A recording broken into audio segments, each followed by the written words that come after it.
All right, everybody, welcome to the Select Board meeting for Tuesday night, October 8th. Let us stand for the Pledge of Allegiance. I pledge allegiance to the flag of the United States of America, and to the republic for which it stands, one nation, under God, indivisible, liberty, and justice for all. All right, thanks and welcome to everybody. First item on the agenda is public forum. Is there anyone that would like to share ideas, opinions, or ask questions regarding town government? Seeing none. Second item is the recognition. The Select Board and Fire Department will recognize Remy Van Dusen, a recipient of the Young Hero Award. This award recognizes a child, family, or group of children who respond appropriately in an emergency by demonstrating key fire and life safety behaviors learned from a SAFE program. Chief Slamman, would you like to take the stand? We opened your... Chairman Ted Stone, thank you very much. Board of Selectmen, Mr. Kamalo, Elaine, thank you very much for having us tonight. If I could have the honor, I'd like to get a little bit of a team effort in this whole thing, so I'd like to position some people up here for the celebration, if that's okay. I'd love to see it. All right, so I'm going to ask my first responders to work over this way.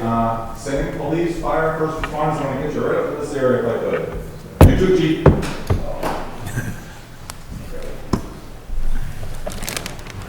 And Sparky, by the way. We've got a Sparky as part of the SAFE program. As you said, the policeman, that's... Who is Sparky?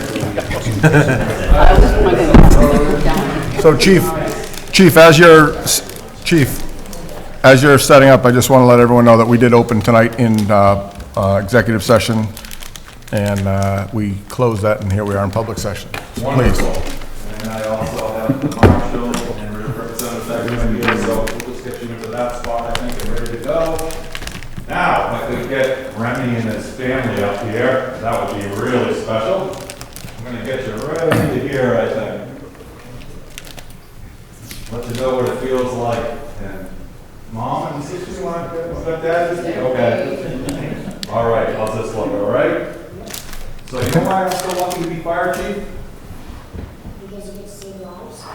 That's a good one, huh? That's a good one, yeah. And I get to celebrate what somebody else does. So Chief of Hopkinton is really nice. You know why else I'm lucky to be fire chief?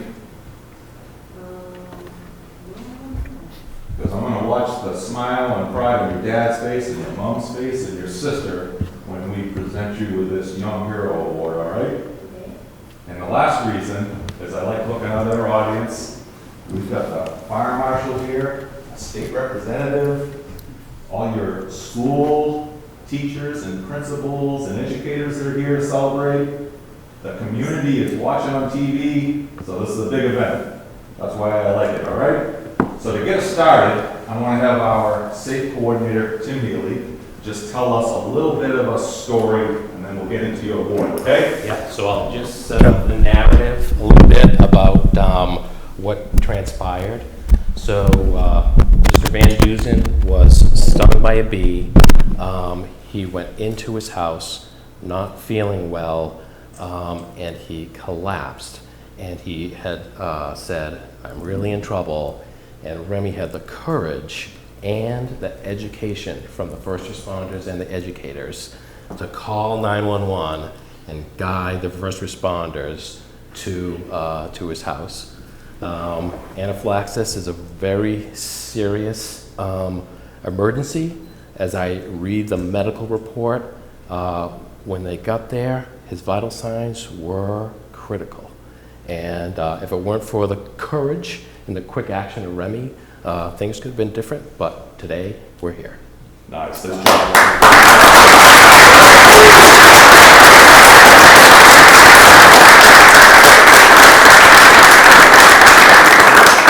When I say team effort, this is a SAFE program that teachers and our staff work together. So thanks to the school system for allowing us in, and then we can celebrate you because you produce results.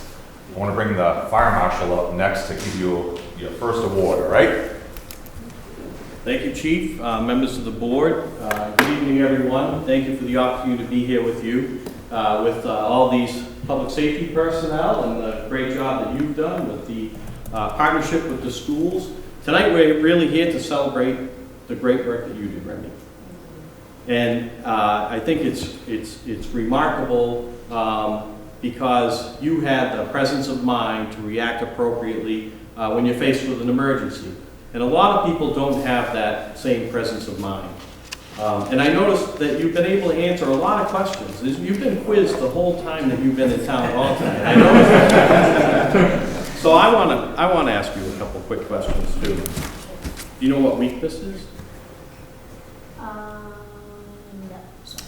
It's a very important week in the fire service and for safety, the kind of safety that we're celebrating tonight, right? It's Fire Prevention Week. Yes, it is. And do you know what we celebrate? One of the things that we mark on Fire Prevention Week? When people save lives, absolutely. And this goes back to the 1800s, the Great Chicago Fire, right? The Great Chicago Fire started when Mrs. O'Leary's cow knocked over the lantern.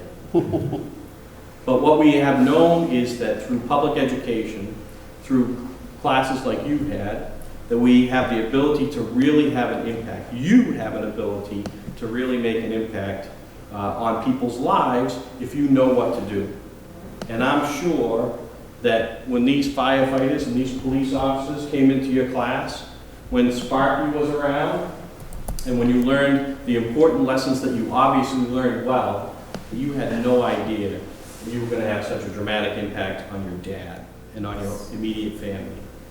And that's a very trying time. That's a very important aspect that has to be celebrated tonight.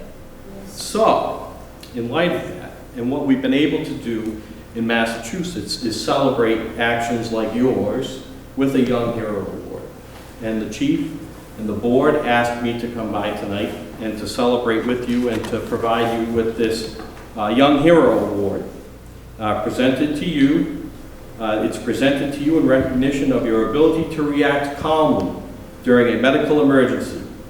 You immediately called 911 after your father was stung by a bee and went unconscious. You provided the dispatcher with life-saving information and guided rescuers to your location.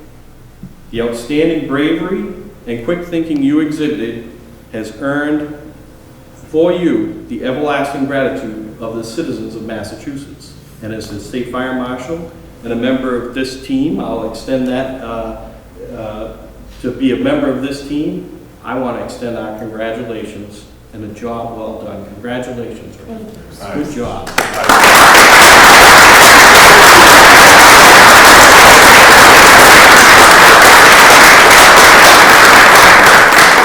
Now, this week, our theme across the nation is not every hero wears a cape.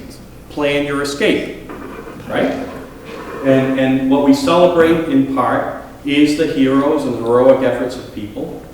But we also encourage people to take this week to make sure that your smoke alarms are working, to make sure that you have an escape path out of your home, just like you do at school, right? And to put more of the lessons that you've learned from these public safety personnel to work. And while I don't have a cape, there's only 371 other students in Massachusetts that have one of these shirts. A Young Hero shirt, and this is a gift to you as well. We hope that you wear it with pride because it really commemorates your actions and the recognition that very few people in Massachusetts have received. So it's not a cape, but for your heroics, I want to present to you with this shirt as well. Thank you so much.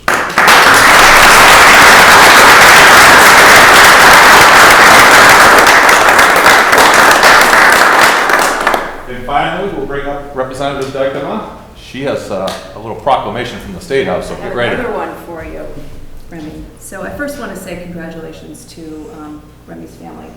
I know his mom and his sister, his dad, of course, all incredibly proud of you and have been very proud of you, I think, for a long time. And tonight we get to join all of you with all of us in celebrating and just sharing our pride for a wonderful community member that you are. And I know you took the SAFE program in school, and I think you'll join me in saying thanks to all of our terrific first responders here in Hopkinton. We've got a wonderful, wonderful police department, fire department, and what they have been able to do in the schools through the leadership of both departments as well as the schools is be able to bring this type of education to young people like you. Yes. And when it counted, that information that was put in your head through that SAFE program came right back and allowed you to make a terrific and, in fact, life-saving decision on behalf of your dad. So we're all just incredibly proud of that. And on behalf of the state legislature, I'm in the Massachusetts House of Representatives. So not only is your family proud, not only is your community proud, and all the select board here, but the entire Commonwealth of Massachusetts is incredibly proud of you, including the fire marshal who came all the way out here to celebrate with you. And I just want to say personally, what an impressive young man you are, and I think that's pretty evident to everyone here in this room. And you were grilled, wasn't he? He was grilled ever since, and I did some of that grilling myself, so I own that. But I will say that you clearly are a quick-thinking, focused, and really just smart young man, and that you will be able to do this and act as you did under these types of circumstances is quite remarkable. And what I particularly like about it is that I bet all of your friends know what happened, right? And I think that you are also a role model. So if anyone else in this community has a situation like that, hopefully not, but if they do, I know they will be looking to you and thinking of your experience and thinking, I can make those quick life-saving decisions too, and that will really make a tremendous difference in this community. So for so many reasons, I'm really just honored to, first of all, thank you, and also read you this citation, which comes from the Massachusetts legislature. And it reads, "Be it hereby known to all that the Massachusetts House of Representatives offers its sincerest congratulations to Remy Van Dusen in recognition of you receiving a Young Hero Award for your life-saving actions on behalf of your dad on July 14th, 2019.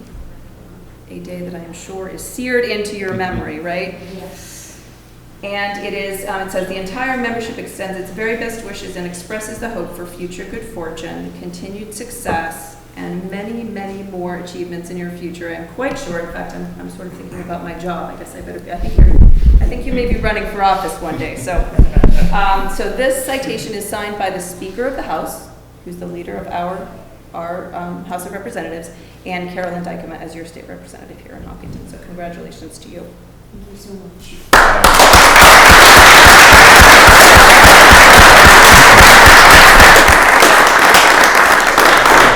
Group picture comments, what are you thinking? Yeah, so it's my meeting, I'll run it.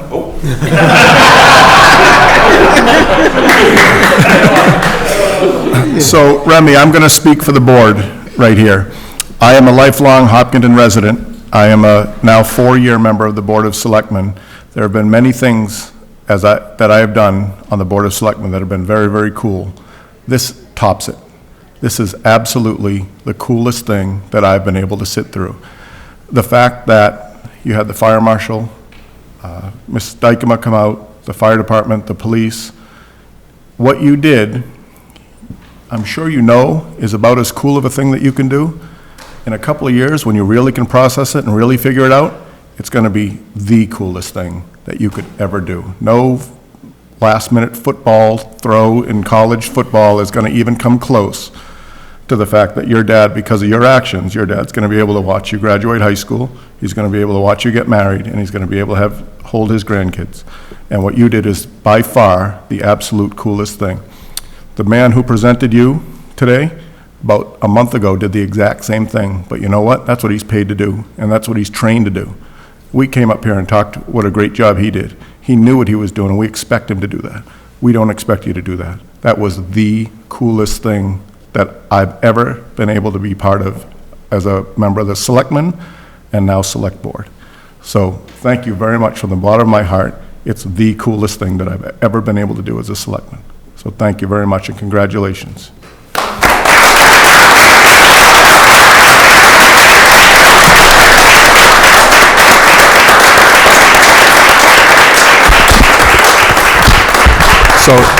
So now, if Chief Slamman can direct us to take the proper photograph. Thank you, sir.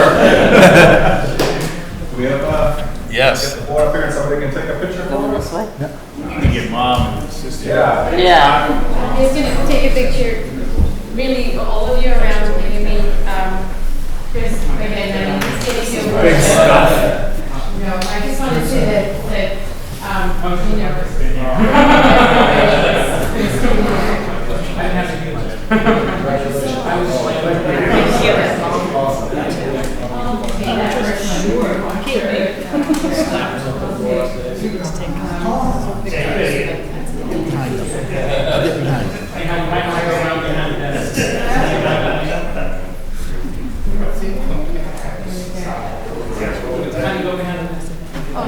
No, that's okay.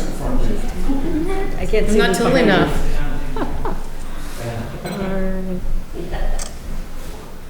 Oh, there you go. Let me back away. Yeah. Family over here wants to. Okay. Yeah, come on. Share. Here you go.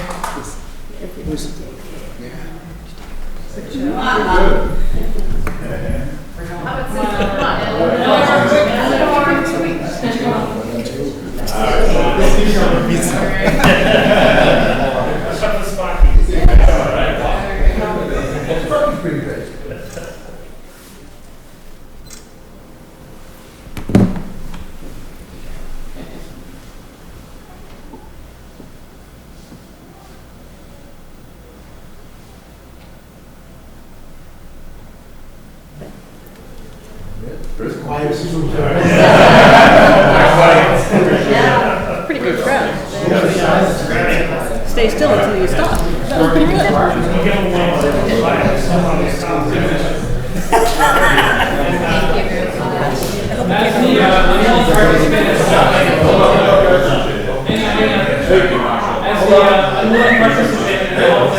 I'm obviously super proud of my son, but I'm also incredibly grateful for all the quick efforts on the emergency responders. Really, they saved my life. I wouldn't be here if it wasn't for them. I mean, obviously my son, that was key to everything, but these guys got to me and they saved me. I was dying on the floor. And if they hadn't gotten as fast as they did, the emergency room told me after I kind of come to around there that was the worst case of anaphylaxis they'd seen coming. My vitals were the worst that they'd seen in years.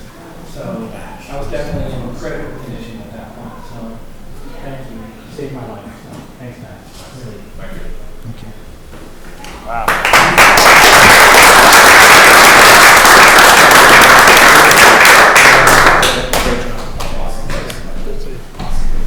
So have you known that you were allergic to bees? No idea. I've been done so many times, nothing. So this is like out of the blue. I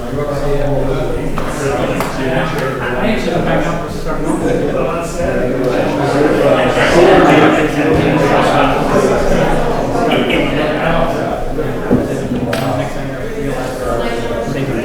You ever seen Sparky before? Yes. Yeah.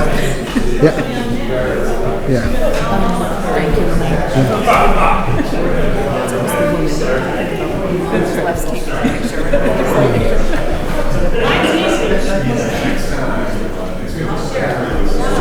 Discussion. I don't want anyone. Just make sure I'm making a motion. Hold on. Consent agenda first. All right, can we go home now? That was pretty cool. That was. I had no idea. He just said to me, he didn't know he was allergic. Right. That's kind of like a little unsettling, huh? Yep. I bet now Because we lost a kid down a few years ago. Yep. Live around here. Benford. All right, moving on.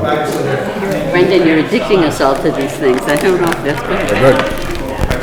All right, so next is the consent agenda. The select board will consider approving the 9:24, 19, and 9:30, 18 minutes. Number 2, Parks and Rec Commission request for disbursement for Friends of the Common gift account. Does anyone want to break any of those out? Hearing none.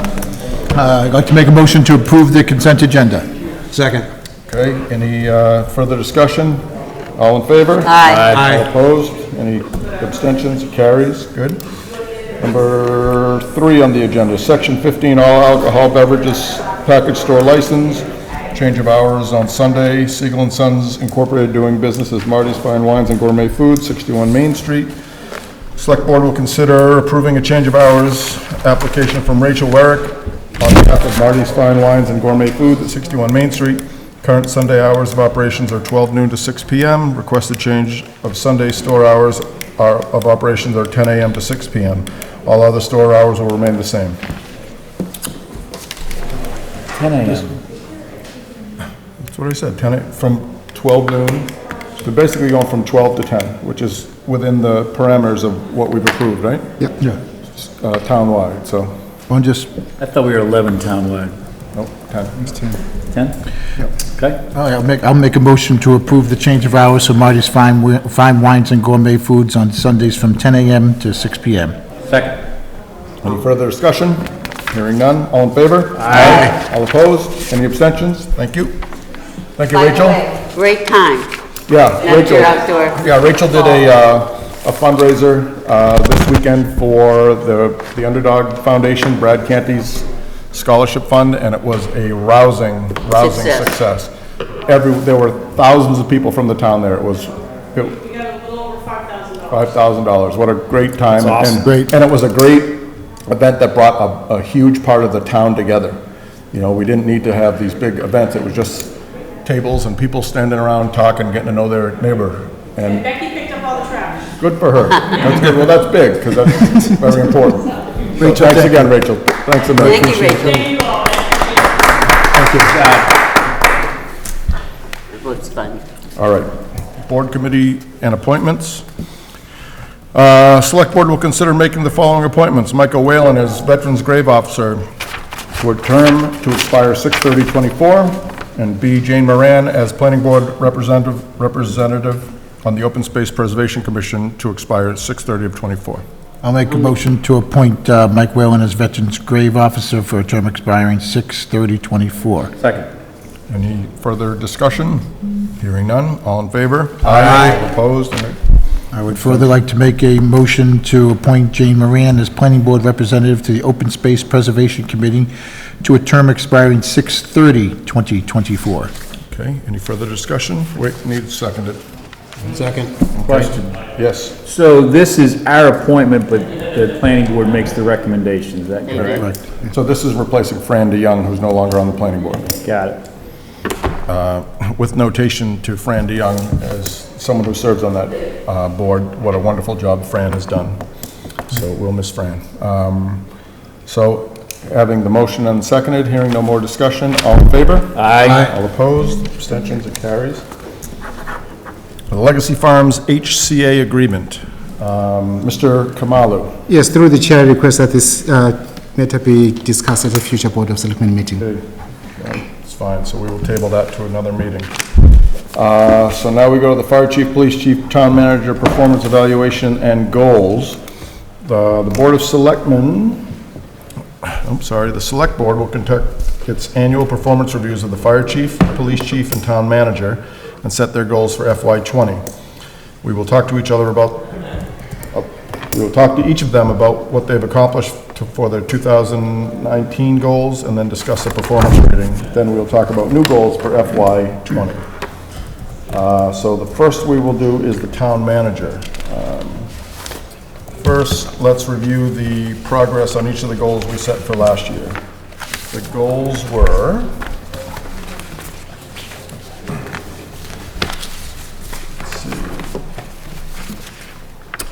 to manage Main Street Corridor project to 100% design stage in FY19, and to partner with police and fire chiefs to develop a community preparedness plan. Mr. Kamala, why don't you tell us a little bit about the accomplishments on each of your goals? Okay. I think, as I've said in past years, first off, I want to thank the board for your guidance, your support, and your feedback throughout the year, as well as encouragement. And my work is made much more easier because I work with a fantastic team, thanking Elaine Lazarus, the Assistant Town Manager, Maria Glynn, the Executive Assistant in the Town Manager's Office, the senior leadership, including the Chief Sleman, Chief Lee, John Westerling, Maria Casey, Tim O'Leary, Dave Nalchajian, Heather Beckman, Amy Black, and everybody else who I think has demonstrated over the years their commitment to the community as well as the mission. In terms of the goals that were set, Main Street Corridor Project, we are still scheduled on the tip. We are scheduled to put the project out to bid in the coming months. We are hoping that construction will begin right after the Boston Marathon. We have gone through different iterations of the plan. However, I think at this point, what we're working on is refining the plan to respond to some of the feedback that we've received relative to the easements that the town is required to make this project move forward. Again, this has been possible through the team effort by the town as well as the support by our legislative team, who are still slated for funding in the coming year. And I'll answer any questions that the board may have on the report that I shared with the board. That's the Main Street Corridor Project. Okay. Yeah, how do you guys want to tackle these? You want to ask him questions based on, or ask the question based on the goal, or do you want to wait till he's done and go? It doesn't matter to me. Your call. Why don't we go goal by goal? So does anyone have any questions based on Mr. Kamalo's explanation of his goals from last year? No? Fine. Specific to the 100% design stage for the Main Street Corridor project and some of the work that's ongoing, we are aware that there's a concerted effort across many folks in town to make this happen. You used a word in your description of the start date that I would prefer we not use, because we need to make sure that we stick to the plan, because it's going to be, it's going to be a disruptive process to the community, and we cannot drag it on. The word was hoping. You were hoping to get started in April of 2020. I would rather not hope that we get started in April of 2020. I would rather that we get started in April of 2020. Is that possible? Can we be that definitive about this project? Two things. One, we still have a plan. The plan identifies the construction beginning right after the marathon. However, as we all know, in any planning processes, there are contingencies. There are issues that might come up. First and foremost, I think we will have a more definitive start date after we bid the project out. After we bid it out? Yeah.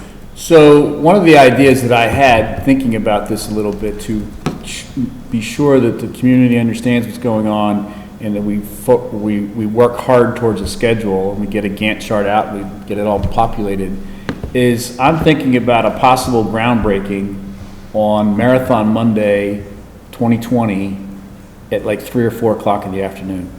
Because if we went out here on the Main Street at 4 o'clock in the afternoon on Marathon Monday, you wouldn't know, other than a few porta potties, that we had a marathon and 50,000 people blow through here 6 hours earlier. And I think it would be a really kind of fun, cool way to wrap up Marathon Day 2020, but also send a very clear message that now is the time. Just throwing that out there as we hope that we're going to do this in April of 2020, that we actually set some dates and set some groundbreaking schedules and things like that. Well, I would have to look at the calendar between the date of the elections and the marathon. If that's more than 30 days outside, then you're right, there would be nothing going on. But if it's less than 30 days, there's a good chance that Mr. Catino might be putting his campaign signs out. But we all know you can't do that with more than 30 days, or it causes quite a stir. We'll work to make sure that sign rules are followed appropriately. My point is, I'm just trying to make this But we weren't a pin. I'm sorry? Yeah, I'm No, I trying think to- it's a great idea. you know, I want to make sure that we get this going because it is a stressor in the community. We've obviously had some experience with that here recently. But it is time to move ahead. So, a serious issue that I have on that is so you know this whole Legacy Farms bus stop thing and their whole, one of their bones of contention is the fact that it's a cut through and that we actually had a groundbreaking ceremony on it, which I don't know if that makes anything more No, it was official. an opening, it wasn't even groundbreaking, it was actually opening Whatever of it was, the road, yeah. whatever it was ridiculous that we're being held, that's being held against us for doing something for the public, and now they're trying to leverage that to their benefit. So I want to make sure that, I'm all for that, and I'm all for as much pomp and circumstance as we can for the amount of garbage that everyone's gone through and the amount of time that we've spent on this over the years in town meetings and town, selectmen meetings and whatnot. I'd love to have some pomp and circumstance, but I just want to make sure that we're ready to go. Yeah, I'm not advocating it on behalf of a pomp and circumstance thing. Like, I'm done running for elected office, so I don't care No, about you're pictures not. anymore. Oh, I'm done. Oh, you're not. I want the project started on Monday, Marathon Day, period. Don't bring a camera to the thing, just let me stick a shovel in the ground and now build this darn thing, right? Bring your own shovel. To me, it's about setting a schedule and sticking to it come heck or high water. That's kind of what my point is more I than like anything it. else. I think a jackhammer might be more appropriate. The jackhammer would be cool, but I understand what you're saying about elected politics, I get all that, but I'm just trying to and he said it, he and I have had this debate, so I figured we'd have it here tonight too. Hope and prayers don't get us where we need to be when it comes to building this road. We need actions, and we need dates, and we need construction vehicles on site on time, and then we want them out of our way on time too, so that people get home from work, et cetera. That said, I would love to see you try to run a jackhammer. Oh, I think we would. I got a pickup truck, I got wood my feet would be flying around. So if Mr. Hay is looking for an opportunity or an excuse not to run the 2020 Boston Marathon, we are not going to give him that excuse. Well, I'm not running that either. I think we've made the point. Yep. So I have one question. You said after bid. Do we have an achievement date for going out to bid? Excellent question. I'm looking around for Dave. He's not here, it's all you. Yes, I believe it's end of October, early November. Okay, end of So that would be October. like weeks away. And the bidders know that when they bid this job, it's not contingent on them starting when they're finished another job. This is gonna go on this date and. We will specify that in the bid requirements. So I just have. I was looking for a yes. I just have one comment, on this also, that in the future, if we could, or if you could put more time into things like when the easements went out just a couple days before town meeting, and to be more cognizant of how some of these things may be interpreted by the public. That, we have this project that we've been working 10 years on, and we didn't really put it, I don't think, as the effort that it deserved, the time that it deserved for the people to really have the explanation of what was going to happen. And so we've had to follow it up. So that was my only criticism on the thing, is that it got hairy for a little while there. Yep. All right. Norman, why don't you start on your second one? Yes, this is a goal that exemplifies why I feel honored to be working for this community, working alongside great staff. And in this case, I had the opportunity to continue to collaborate with the public safety chiefs. And going into this year, this goal relative to developing a community preparedness plan had, at least for me, 4 objectives. One being to prepare the plan itself, 2, to build the institutional capacity required to deliver on the project. 3, enhance community assets, and last but not least, leverage some of the micro projects that we've been working on to move forward this goal. I did provide the details to the board in terms of how we fared on those 4 objectives. I think overall, I am again very excited and proud to have worked alongside Chief Sleman and Chief Lee and the rest of the senior leaders in moving the micro projects forward that add value to this goal. Okay, board members, anything? We're the number 1 safest community. What more could we ask for? Okay. So hearing none.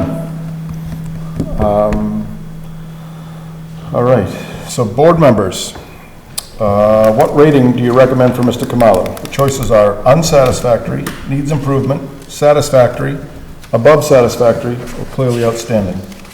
Mr. Nasrullah. Clearly outstanding. Okay. Mr. Catino. Above satisfactory. Okay. Mr. Hurd. Clearly outstanding. Okay, and I am above satisfactory. And Mary Jo, you're out of this discussion because you didn't put your things in. Yeah, no, I am in agreement. Okay. All right, so here's the deal. We're at 2-2. Maria, how about a little guidance here? What do you, what's our next step in order to give him a rating if we're 2-2? I know that I'm not going to change my mind. I know that Mr. Hur's not going to change his mind. And I'm assuming that Mr. Catino and Mr. Nasrullah are probably pretty bent on their evaluations. What do we do in a case of a tie? That's a great question. Sometimes after discussion, somebody might be able to change their mind. Given Okay. I don't have a recommendation for the board. Perhaps I can just, the merit increases are tied directly to the rating. I was going to say perhaps come up with a hybrid, but we don't have a hybrid merit increase based on the rating. Okay. Can we make a motion to make one? What's, Mr. Hurd, do you want to talk about why you think that Mr. Khumalo is clearly outstanding? I'm familiar with a lot of communities in Massachusetts for a lot of different reasons, both because of what we do here and because of some other things I've done in running for elected office. So I've spent a lot of time, perhaps wasted some, but I've done a lot of it. And but also, and more recently, for several years now, going on 5 years, my professional life brings me into communities and brings me in contact with community leaders, town managers, town administrators, members of boards of selectmen and select boards all over the state, planning board, you name it. You know, the whole gamut of what we do in Hopkinton, I do professionally outside of town. You know, I was thinking the other day on a jog what I'm going to say when I get up and walk over to that table the last day I'm here in about 1.5 years or so and say goodbye and say I'm done with, you know, as a selectman. One of the things I'm going to say is we've got this incredible team of professionals in Hopkinton, Massachusetts. We really do have great people from the very top all the way throughout the organization, left, right side of the organization, all, you know, everywhere you look in the organization, there's great people. And that has taken a lot of time to build and develop. 20 years ago it was a different community. 20 years ago we had a different management style because of that. We have evolved greatly. We're one of the fastest growing communities in Massachusetts. And we were fortunate to recruit Mr. Khumalo to this position 10 years ago after a very turbulent couple of years in town. And since then, I think we've just built this really good machine that does town government extremely well. And while we may not agree with Mr. Khumalo on some of his positions about certain issues, and I think sometimes that's where some of us get our feelings from on this topic in particular, the way it gets done, whether we agree with some of the things, because he takes positions too, and good for him, I think he does a fantastic job. And just looking at the people and how they permeate the organization, that's the greatest, tribute to any leader, is when he goes away, and disappears for 2 weeks on vacation, which he never does. But when he does, I never get a phone call about anything going on in town. Because the leader has got people in place, they're trained, they're organized, they're focused, they're communicating, they're doing whatever they need to do without him. That is the sign of the best darn manager there is. When the manager goes away and life goes on smoothly. Add to that the myriad of things that we've gotten done in this community in the last 10, 15 years. And a lot of it falls on him because of his hard work and dedication and the people he has surrounded himself with. That's why I think he does a clearly outstanding job. I don't agree with him on everything. And we've seen some of that. You've heard me, he's heard me, and you guys have seen only the stuff we do here. He and I have some other conversations about other things. I don't agree with him on everything.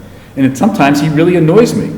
But he does it for the right reasons, and he stands in there, and we have, I think, a very healthy relationship, and we got a great town, and that's because of him. So he has to be a clearly outstanding town manager. There's no other rating in my view. Mr. Catino? Well, it's funny, it's every other year that's my 6th year on the board, I've always said clearly outstanding. And so for me to actually come in and say above satisfactory was tough. But it came down to two things. The one thing that I mentioned was the town meeting with the easements. And the other one was one thing, I mentioned to it last year, and I said, he has very valuable input. When you said Mr. Kamalo takes positions, sometimes Norman doesn't take his positions soon enough. So we're in a discussion, waits to see where it's going, and then just before throws his opinion. We need his opinion sooner sometimes in some of these discussions, so that we can use the professionals' input, as opposed to waiting till the end and it's like, oh, and then we have to do it gets deeper. So, but with that said, you know, I was going back and forth a lot.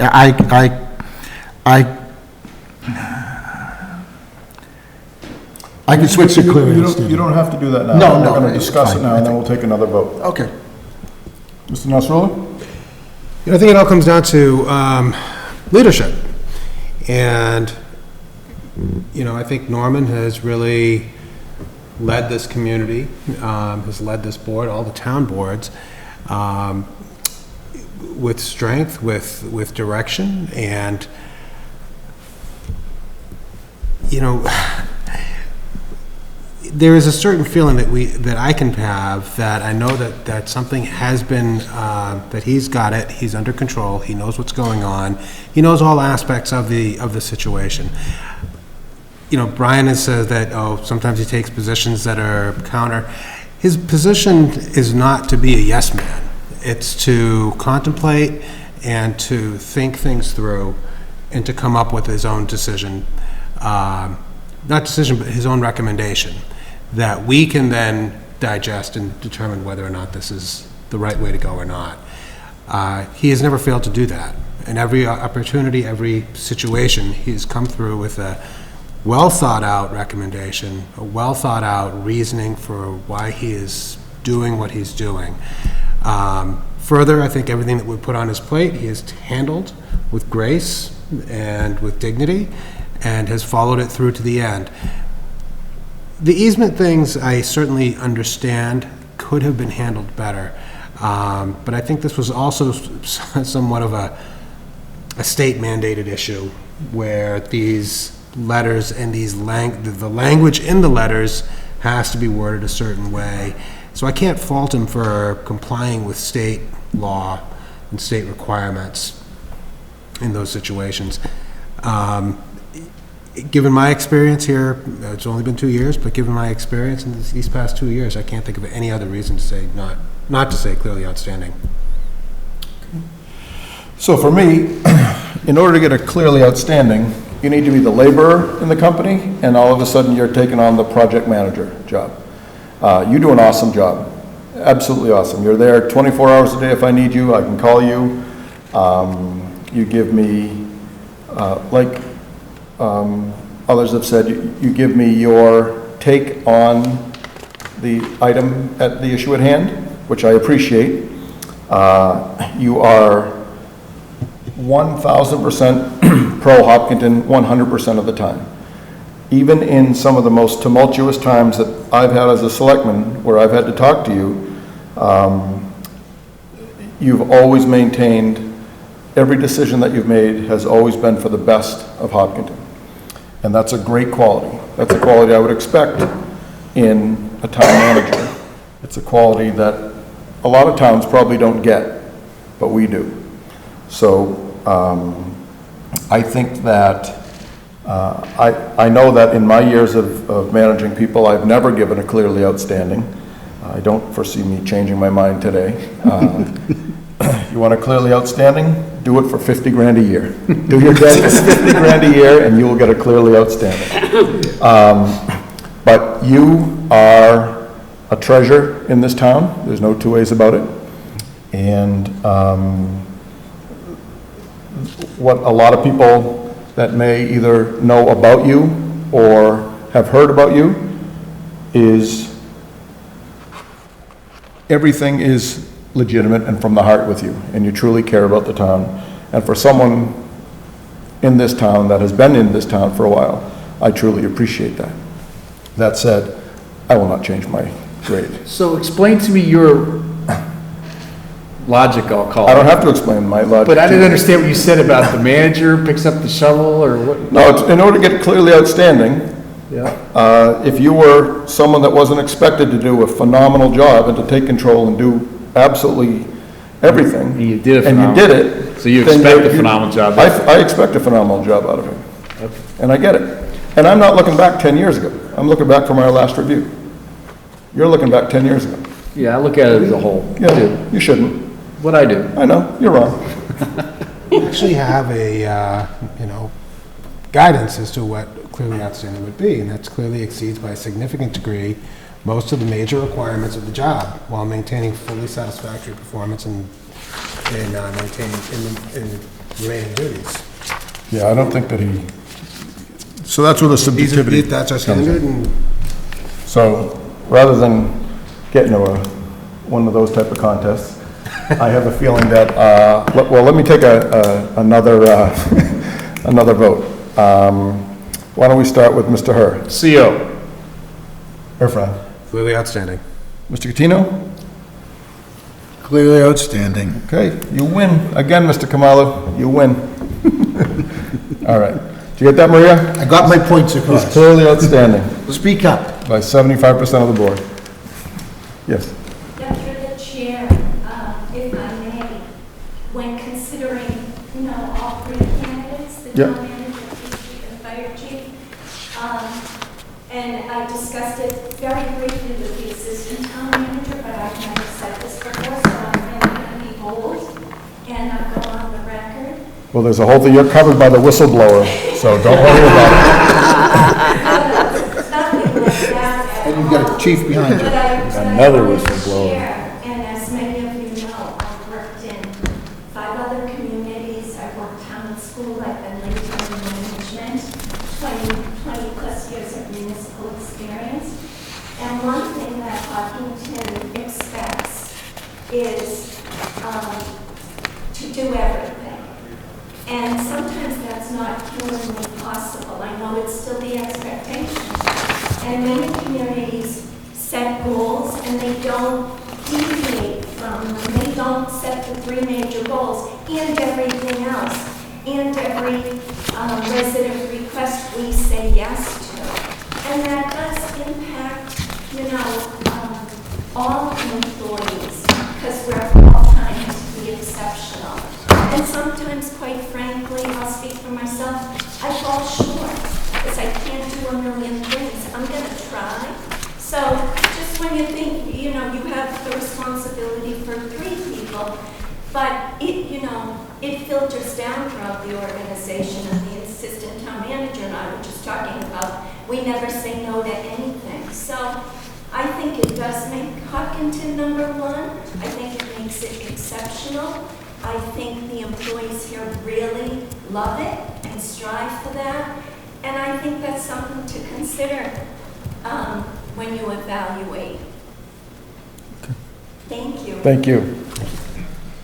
So Maria, on this employee performance review form, Mr. Kamalu's goals for next year, are these the top two bulleted items on page 2? No, so you have a separate page with the compiled goals. Where each Oh. of you, I got you. Okay, yep. All right, so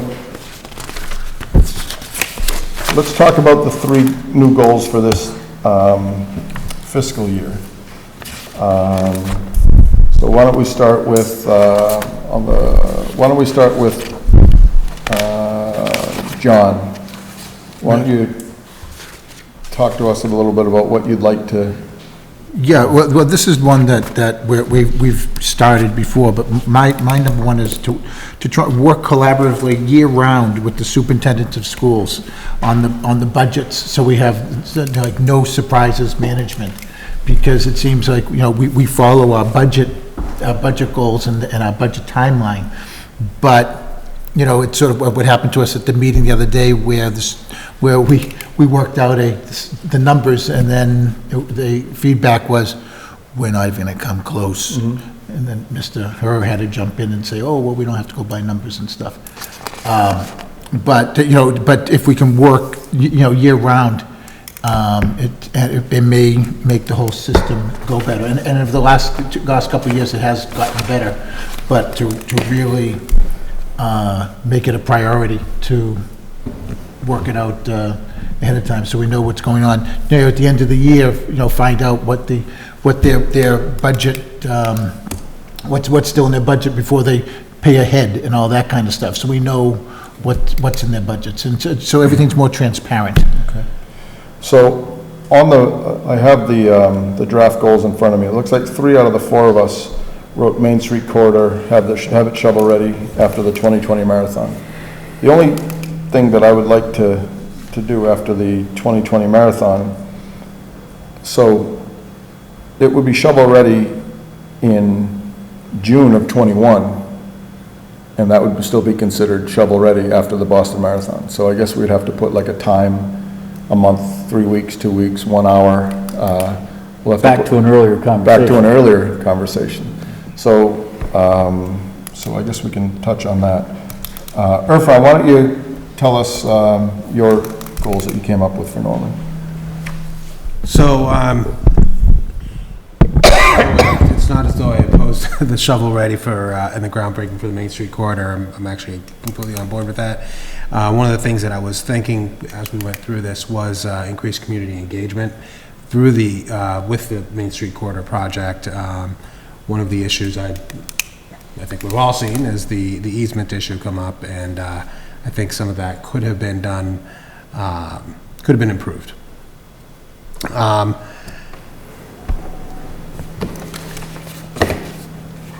The tree management. I like that one, I forgot about that one. Yeah, as I'm kind of going through an issue at our house, I'm noticing how many dead trees are really around here. And I was thinking that, you know, we should be a bit more proactive about tree management before somebody really does get hurt with a tree coming down. The third goal that I was looking at is, it's not quite stated correctly here, but one of the things now, the Cannabis Control Commission has been issuing licenses to several communities for about 1.5 years now, and our town has outright banned anything to do with it. And what I was asking is that we have a joint goal with the police chief, fire chief, and town manager to determine what the experience of other communities has been, so we can actually have some facts as to you know, how we want to proceed moving forward. Okay. Brian? Data gathering. My biggest goal for Mr. Kamalo for this fiscal year is the corridor project. And I think, other than that, taking into context of 10 years or so that we've worked together, I'm not worried about the other matters, because he's going to do those as part of his job, and he gets it. But I really want to keep focused from my seat on this corridor project and get it rolling. And I think he clearly understands that, and I just want it in the document. Okay. So for me, a few years ago, when I got on the board, we had an incredibly high turnover rate. And that's one of the things that we've spoken to Mr. Kamalu about, and to figure out what we can do to lessen that rate and to promote from within and employee retention and go through all those what I find to be very important steps, because to me, it's very important to have longevity as for employees here to really understand how the town functions. So I don't know what the turnover rate was percentage-wise when I started, but I know that last year it's down to 4.72. And industry-wide, anything less than a 10% is exceptional. So he's done a good job, and I like to see in the healthcare industry what we call that as continuum of care, where we have the same people working on the same patients, so we understand when things go a little bit south, we're able to pick things up a little bit more quickly than if it was a fresh set of eyes on the patient. So I equate that to our town hall staff, our fire staff, our police staff, and our DPW staff. Actually, I can't say fire and police because that's not Norman. But, like it used to be when Cook Cumberland would drive down the road, he'd know where there was a culvert that no one knew about, and you only got that by having some longevity on the job and word of mouth, having it being passed down. I think that's pretty important, and I think he's done a wonderful job, and I'd like to continue it. So I think that we can, based on, if we're going to create 3 goals for Mr. Kamalu, I think that we can agree that the Main Street corridor groundbreaking in April 2020, I think that is probably one that we can probably agree on. Are you guys all good with that? I'm good with that. As number 1? Absolutely. Okay. How about initiation and beginning? Like we did the 10%, the 25%, the 75%, the 100%. Just to kick it off and make sure that it actually starts. You can get into the car, but you have to start it and put it in drive. Yeah. So that the project proceeds in April of 2020. Can I ask a question on You the just did. project? Through the chair, have you, with this project coming up, it's very important that the utilities go down. And I'm just wondering, how are you working with the utility companies? I'd hate to see them be the ones that hang up this project. And they're difficult. Yes, we've been working very closely with the utility companies, and your assessment is correct. They are very difficult. It's not easy to move poles. However, they do understand that the work that is being proposed for undergrounding will be undertaken by the contractor hired by Mass DOT. And they will be ready when the contractor's ready.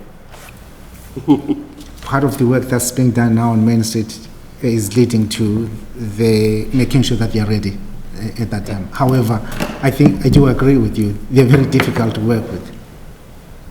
However, we've been monitoring the situation closely. We are meeting with them almost once every 2-3 weeks. We do have their most recent feedback. They are continuing to change the plan. However, we are sticking by our initial request that the project be ready for construction come post-marathon. Okay.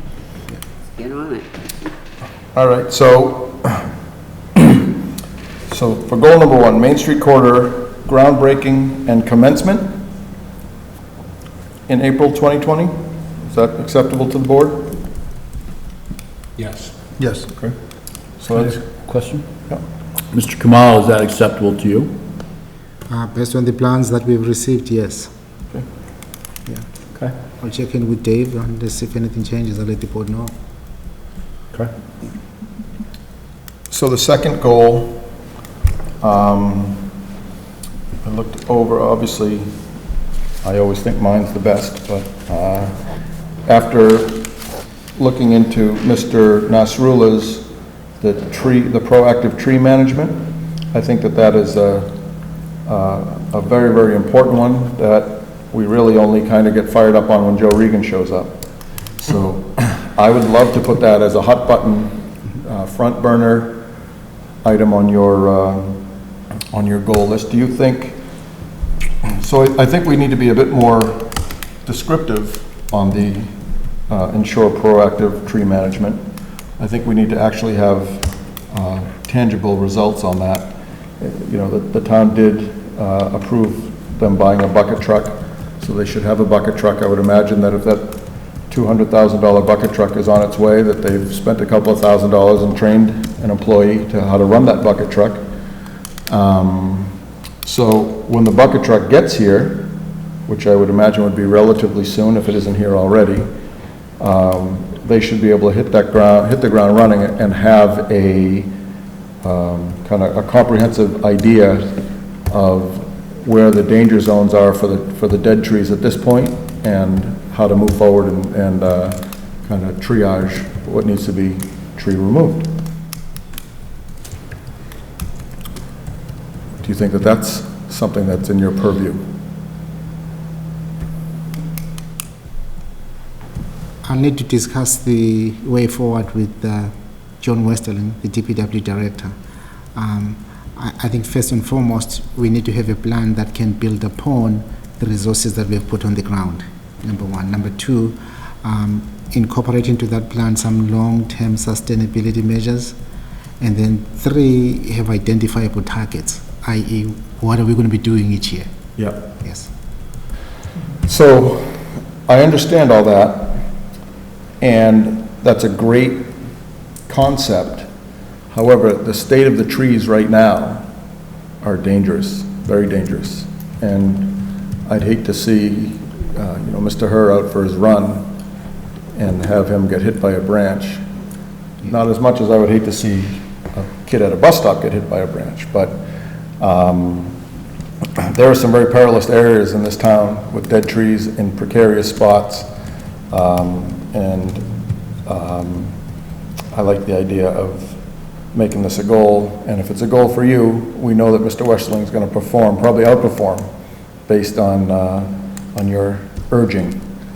So that's my thought. What, board members? I wish you go, because you remember it, I forgot about it. So I would concur with what both of you have said, and that you need a plan as to how to move forward, and I think we need to start moving on that plan. And I think if you start coordinating with Mr. Westerling, that you can come up with, priority areas and start tackling that sooner rather than later, before somebody gets hurt. So I think, as far as how to frame it as a goal, develop and implement a tree management plan, addressing the most urgent needs first within the next, for the next year. Okay. The most urgent would be handled. Eloquently put. And I look at it as that we can have a short-term, mid-term, and long-term strategy when it comes to this stuff. There's the triaging, but no pun intended. Mm-hmm. The triage, all the emergent stuff, but then sort of like we have for the pavement management plan, that we look 5 years out where we're going to have to put some money in that, but to get it kicked off, because we and not wait till next May, because it's been several months since May where we put away the money to get this going. So I like it. So by a vote, based on all the other goals that have been presented, does this sound like a viable number 2 goal for Mr. Kamala? I'm amazed how often I see big hunks of trees lying on the road as I move around, not only Hopkinton, but all over Massachusetts, really. Maybe I'm just more cognizant of it now for whatever reason, but there's just lots of debris coming down, and this is big stuff, stuff. Yep. There was a big one on 135 the other day, going into Ashland. It was like half a tree came down. An entire tree came down a grocery right next door to the house I just bought. Yeah. Right across from the former fire chief's house. That big old... It's actually the current fire chief. in Berlin. Oh, current fire chief in Berlin, yes. Yeah, so I think it's an excellent, something we gotta make sure we stay on top of. Okay, so Mr. Nasrullah, why don't you eloquently, Esquire-like, word this goal for Ms. Lazarus to take down? The goals would be to develop and implement a tree management program within the town of Hopkinton, that identifies priority areas, and priority trees for removal And maintenance. and maintenance within the first year. Okay. Can I add to that? I would just encourage you to seek the input of concerned citizens that have spoke. I mean, I think getting Absolutely. Joe's input would be valuable. Yes. Yep. And I would just consciously reach out to him because he's got a lot of great input there. And that's one of the qualities on Mr. Kamala that I find clearly above satisfactory, is that he does take the, that he does take the, Guilt for you. that's not guilt, that's above satisfactory. Actually, you don't have guilt, I do. So, Mr. Kamala, how's that goal sound, number 2? I think it sounds fair, it's addressing a priority need in town, and we're ready for the challenge. Okay, good. Maria, do we need 3 or is 2 good? So you want to consider the depth and breadth of the goals. Main Street corridor is a big one, but generally for the organization as a whole, we do 3 stretch goals. Okay. So we have work collaboratively with the superintendent, joint goal to research marijuana dispensaries, continue engagement with police chief and police department. Why would we research marijuana dispensaries? Town meeting said no. It's a goal that one of the board members wrote down, and I look at it equally as your suggestion. That's why. Yeah, that doesn't make sense, so let's debate it. Okay? Unless, I mean, So, if it's not gonna make the list, then we don't have to debate it, but if someone wants to put that on the list, then I would debate that, because that's not what town meeting says we should do. okay. Or team build and promote from within, keep turnover rate at its current low. Does anyone have a suggestion of what goal number 3 out of that list should be? I think this. Before we start getting rid of it. I think working with the superintendent of schools. I agree that the school relationship is extremely important to Hopkinton as a community. It makes it so much easier for him, and at the end of the year. So my only issue with that, and I think that that's viable, is we're implying that he does not year-round work collaboratively with the superintendent. So, Mr. Kamalo, do you find that your job right now, that you year-round work collaboratively, wow, I have a hard time with that word, with the superintendent? Yeah, we do, and I think that's exemplified by the issues that we bring forth for joint discussion between the school committee and the select board. Also, some of the consideration we put into defining stretch goals is making sure that we have 100% control. I don't have 100% control of the superintendent's time. That's a real stretch goal then, isn't it? Yeah. Because you still gotta make it happen. Yeah. So, It's just so important that we all get along. I That's agree, huge. I agree. Brian, talk a little bit about the continued engagement with the police chief and police department. What do you mean by that? Well, I think that the police department has, gone through some growing pains here in recent years with the community growing. The department's been strained, and so that's put a lot of pressure on the department, rank and file, and the chief and everybody else to sort of navigate those waters. And I think it's created some stress, amongst the players day to day, amongst ourselves on occasion in different capacities, with some things that have surfaced. So I just think that while it's a strong chief, and the chief reports to the Board of Selectmen, like the superintendent reports to the school committee, I think it's just really important that our day-to-day representative, Mr. Caballo, for our direct, town operations stuff, and the chief work together extremely well to continue to build the department and try to get everybody sort of pulling on the, in the same direction.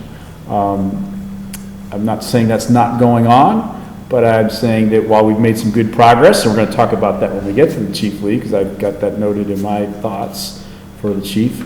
I just think it's ongoing, and it's where, we're still not there yet. So I don't think that needs to be in the top 3, if you will, because I think it is being done on a regular basis, because my top 3 were a little bit different than some others. Okay. So, I don't have a problem with the superintendent of schools, but I think it needs to be a bit more defined. What I meant by, Mr. Chairman, is that in the past, the school committee wanted to do more hands-on and didn't give the superintendent enough leeway to make certain decisions with the town manager. And I believe with this edict or this goal, it shows the school committee how much trust we're putting in the town manager to speak for us when it comes to some of these decisions, before it gets to us, so that we can head off some of these issues. And hopefully they'll put the same amount of trust in the superintendent, so that the two professionals can talk. Back to what Mr. Herr was saying, we have these great professionals for a reason, and we should utilize them as much as possible. Okay. So, If I may. you may. Again, I think we always emphasize that the goals have to be SMART goals, specific, measurable, achievable, realistic, and timely. In this case, if the goal is intended, if I heard you correctly, Mr. Coutinho, if the goal is intended to send a message to the school committee, then this is not a goal I'll be, yes, this is not a goal I'll be in favor of, yeah.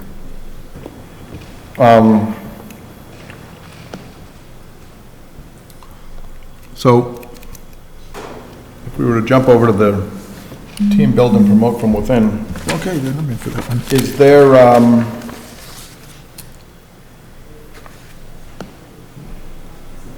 Maria, is there a way to, I don't know, I suppose to team build, we could kind of track Norman's achievements when it comes to team building. Promoting from within is tough, because if we're trying to keep turnover rate low, I guess from promoting from within, it would lessen or increase the turnover rate. It would just, instead of hiring a manager, you'd hire someone to step down if you could promote somebody up to manager. So, or whatever. If someone could advance their career, you'd backfill that position with somebody else. So, I'm with Mr. Herr. I don't like the marijuana one. I want to keep that out. Town meeting has, first of all, it went to the vote, and the town said no, and then when it went to the town meeting, the town, once again, resoundingly said no. So, I would like to not touch on that. Through the chair. Yes. If I may explain a little. So there's the author down there. Yeah. Sure. Yeah. So, yes, town meeting has voted on it. The town meeting has said we don't want it in town. We can't stick our heads in the sand and say that marijuana is not present in town. And we also cannot disregard what's going on in the schools, that marijuana is present in the schools, and that with vapes, it is omnipresent. So for us to pretend that it's not there is ignoring a reality that is going on in the Commonwealth and in our town. So when I suggest that we have a joint goal for our town manager to work with other towns that have licensed facilities to see what has their experience been and what have they been able to do to counter it in our schools, and to have it in town safely. This is what I'm really trying to get at, is how can we develop an idea, a plan for how we're going to move forward with legal marijuana in our town. So If we still don't want to touch it, okay, but I just thought this deserves a little explanation rather than just a quick shutdown of the idea. Through the chair. So I was under the impression that the goal was for us to, through the town manager, or for the town manager to put a focus on looking into whether or not we can develop some of these, or establish some of these facilities in Hopkinton, the facilities. That's no. Okay, so I misread it. That's not what I'm trying to get at. What I'm trying to get at is, let's find out what is the experience of these towns that have it, how are they managing it? I think the police chief and the fire chief of Hudson, of Worcester, of any of these other towns will have an idea, have information that would be valuable to us in how do we deal with marijuana in our town. So from that perspective, which is different than my perception of what I read, and I did a quick read, frankly, I'm all for that. I'm all for understanding what's going on in the state. I mean, the governor just came out with a proposed bill that said it's going, you're going to lose your license for 6 months or something like that if you're pulled over and you're high. Oh. Or they can detect marijuana. I'm not sure how they're going to pull it off. So it's topical across the Commonwealth for a lot of different reasons. And I'm all for having a better understanding of how it's impacting communities and how the legalization is impacting, kids and vaping and all these other things, which is just some pretty horrific stuff coming out of that these days. But as long as it doesn't go down a path about, okay, so when we try to do this someday, this is what we're going to try to avoid, because that path, I think, is the path that the Hopkinton residents have said, no, we don't want to go down that path. But I'm all for understanding the impact of the legalization of marijuana in Massachusetts and how it's impacting Hopkinton residents. That is a great target study. So through the chair, can I try and weave the two of them together, since we're trying to look at the economics of it and everything else? How about creating an economic development office? Because, this is something that we've been trying to work on for years. Even back when CVS came in and people were sending Brian and I letters saying, you guys are on the Board of Selectmen, you should select better companies, because they don't know how people want to invest in our town.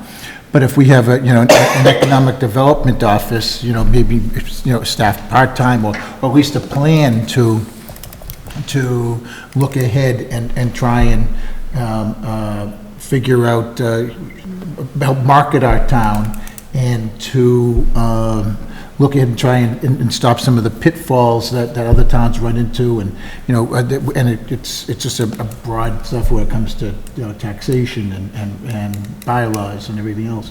But to have somebody that's actually looking out for our town and keeping the our residential community residential, but enough commerce to keep us going. Because we're not going to have Dell EMC forever. There's a constant bleed that's happening there, and we've got 1 million square feet up there that could really affect us and affect our property values and everything else. And as we know from this year, just the school salary raises and everything is absorbing our entire 2.5% just about. So if we start having a bleed of companies or employees and jobs leaving our town, it could really affect us in the future. So I think that to try and look into creating an economic development office might be a very good goal, and it would start right from the top. I'll just make a comment. I was on the Economic Development Task Force for the town of Franklin, and it was basically run by their chamber, the regional chamber. I was a state member, and they had the local town member and the businesses in the community, and that was their Economic Development Task Force. And I think if we do anything like that, the chamber should be No, that's what we're doing right now. involved or given, and then the town should. The chamber, the chamber's been asking for one for several years. They should take the reins. And that's where this and do came it. from.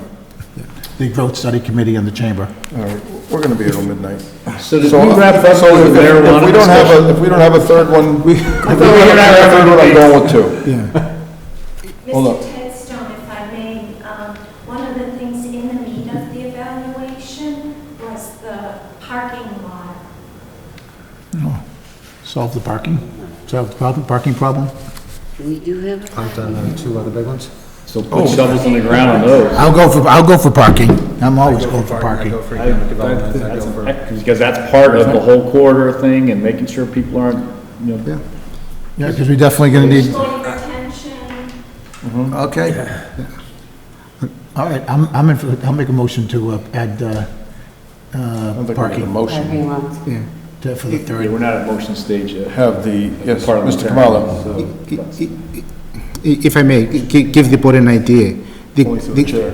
Yeah, the goal may be to implement the town meeting directive regarding the two parking articles that were approved at the annual town meeting. However, I also want to point the board to the fact that in defining stretch goals, we're emphasizing that they need to be linked to the town's vision. Parking definitely is. Exactly. Yes, there's a specific goal regarding the town center. Yeah. And economic development is part of the town's vision also. Yes. Okay. Parking. Again, I'm also mindful of the budget. We just added an assignment regarding tree management. We are now going to add something else that we have also not budgeted for. So I just want to make sure that these are realistic goals. Okay. Town meeting spoke on parking. Yep, Yeah. parking it is. Great goal. All right, so number one, we have the Main Street corridor groundbreaking commencement in April. Number two was Mr. Nasrulah's tree management goal, and number three is parking. Maria's parking. Is everybody good with that? I'm good. So Yes. now do we make a motion, or is that what we do? Yes, please. I'll make a motion. So we would actually, what we would do is we would incorporate those three goals into the written performance evaluation and include the goals for the next year. And then the board would take a vote to authorize the chair to sign the written evaluation to include those three goals and the clearly outstanding performance evaluation for the record. So that would go, so Right. you would prepare that, and that would be at our next meeting, correct? Or is that? No, we would vote. We can decide it now. anytime. You're gonna sign Okay. it someday. when you All make right, it. good. So that's in the motion. So I would move that the Board of Selectmen approve the performance evaluation for Mr. Kamalo with a clearly outstanding rating, the three goals as discussed this evening, and to have the chair sign that document in the near future with the Human Resources Director. Second. Okay, any further discussion? Hearing none, all in favor? Aye. All opposed? Abstentions? None, okay. Carries. All right, moving forward. Mr. Chair. Yes, Yeah. Here's the suggestion. As the chair moves to the next evaluations, how about the discussion be amongst the board discussing the draft evaluation that was prepared? sounds good. Okay. There you go. All right. So, now we'll talk to the police chief. Police Chief Lee, please come up. Let's have a chat. Entrance, sign in, please. So first, we are going to review the accomplishments on each of the goals we set for you last year. The goals were partner with the town manager and fire chief to develop a community preparedness plan, finalize the process for HPD accreditation, define the process for a 5 to 10 year strategic plan. Why don't you tell us a little bit about your goals? We'll go one by one. Or if you're a Canadian from Woonsocket, we go side by each. Well, I'm pleased to inform you that the finalization of the HPD accreditation plan, we are right on track. We actually did have a mock assessment.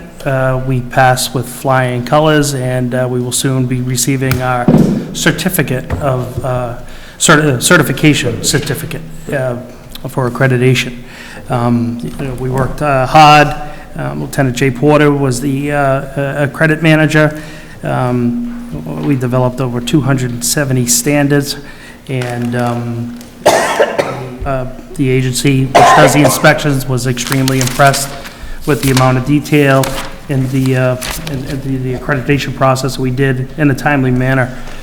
The step we're at now, and I should extend that we will be formally recognized by the MPTC soon. I believe the event is coming up in February. Town manager and the whole board is invited to the gala, a soiree. But, it's a big deal. And I'm certainly proud of the work that everybody involved. It's not just Lieutenant Porter, it's also, we utilize input from the everybody in the police department and form the committee to go over every policy.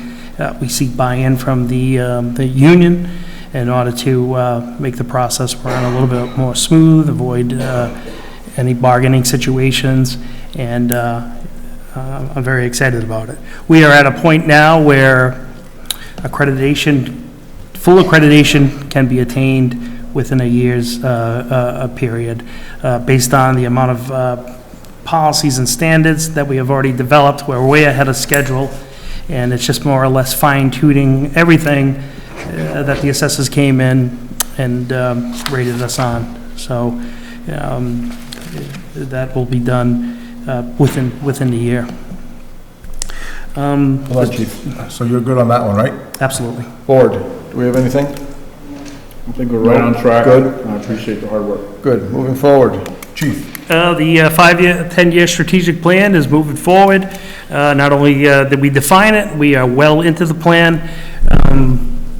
We utilize the service of the retired Chief Moore as an outside independent vendor that came in to assist us with this.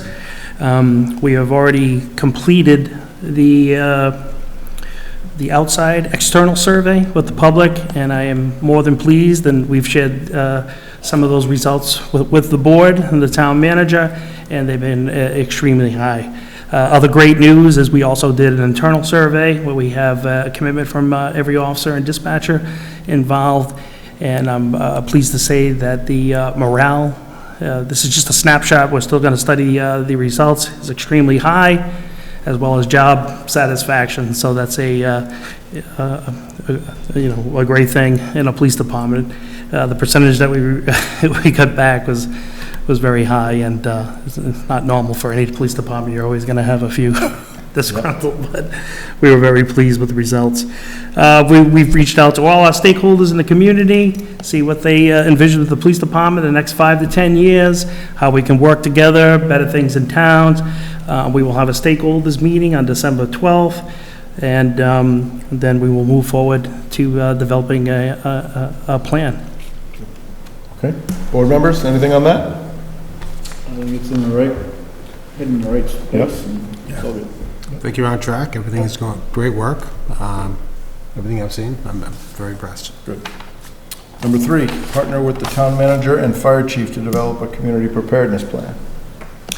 Yes, and I had the pleasure of working with the town manager and the fire chief. We have a great working relationship, and probably in the essence of time, I think Norman explained exactly, it's a shared goal. If you'd like me to go into more detail, there are certain things that pertain to, the police department and dispatch that we've improved upon for response, and that we continue to plan for. One of the big things is the computer-aided dispatch project, which we received money for, and the /RMS records management system.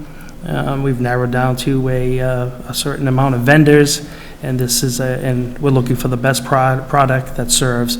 This is a huge endeavor, and it will certainly help us in that preparedness. We'll have a better record management system, better response. Some of the technology that we've seen, Chief can verify that, is we'll have dispatch capabilities on our mobile phones, on iPads. We'll have information such as hazards as we arrive on scenes, dangerous subjects. So we're looking forward to that. But we've certainly made some great strides working together as a team, and we will continue to do so. Good. Board members, anything on that? No? Good. No, I'm good. Good. All right. So, I guess now what we need to do is discuss the chief's overall performance. So, board members, what rating do you recommend for Chief Lee? Same choices as before. Clearly outstanding, above satisfactory, satisfactory, needs improvement, unsatisfactory. So we started, where did we start last time? We started with you. So, Mr. Nasrullah, why don't you start? Clearly outstanding. Christina, Above satisfactory. above satisfactory for me. So I have to put a little editorial out there, as I sometimes do. And I think We got time. Mr. Kamalo understands this about my philosophy, which is different than yours when it comes to the management piece. Clearly outstanding, for me, does not mean you're done. Does not mean you're done growing. It does not mean you're doing a perfect job. It does not mean there can't be new corrective actions put in place tomorrow, next week, next month, whatever. I believe that we all can improve in anything we do, myself included, as a member of the board, as a father, whatever. We can always, that's the great thing about life. There's always the next thing. And so I will, in my management life and business and elsewhere, give people clearly outstanding reviews when I'm not convinced we're there yet, but we are going in the right direction, we're on the right path, and with more encouragement and with more support, you know, it's going to get better and better and better. There's always going to be room for improvement. I believe in continuous improvement nonstop in any organization.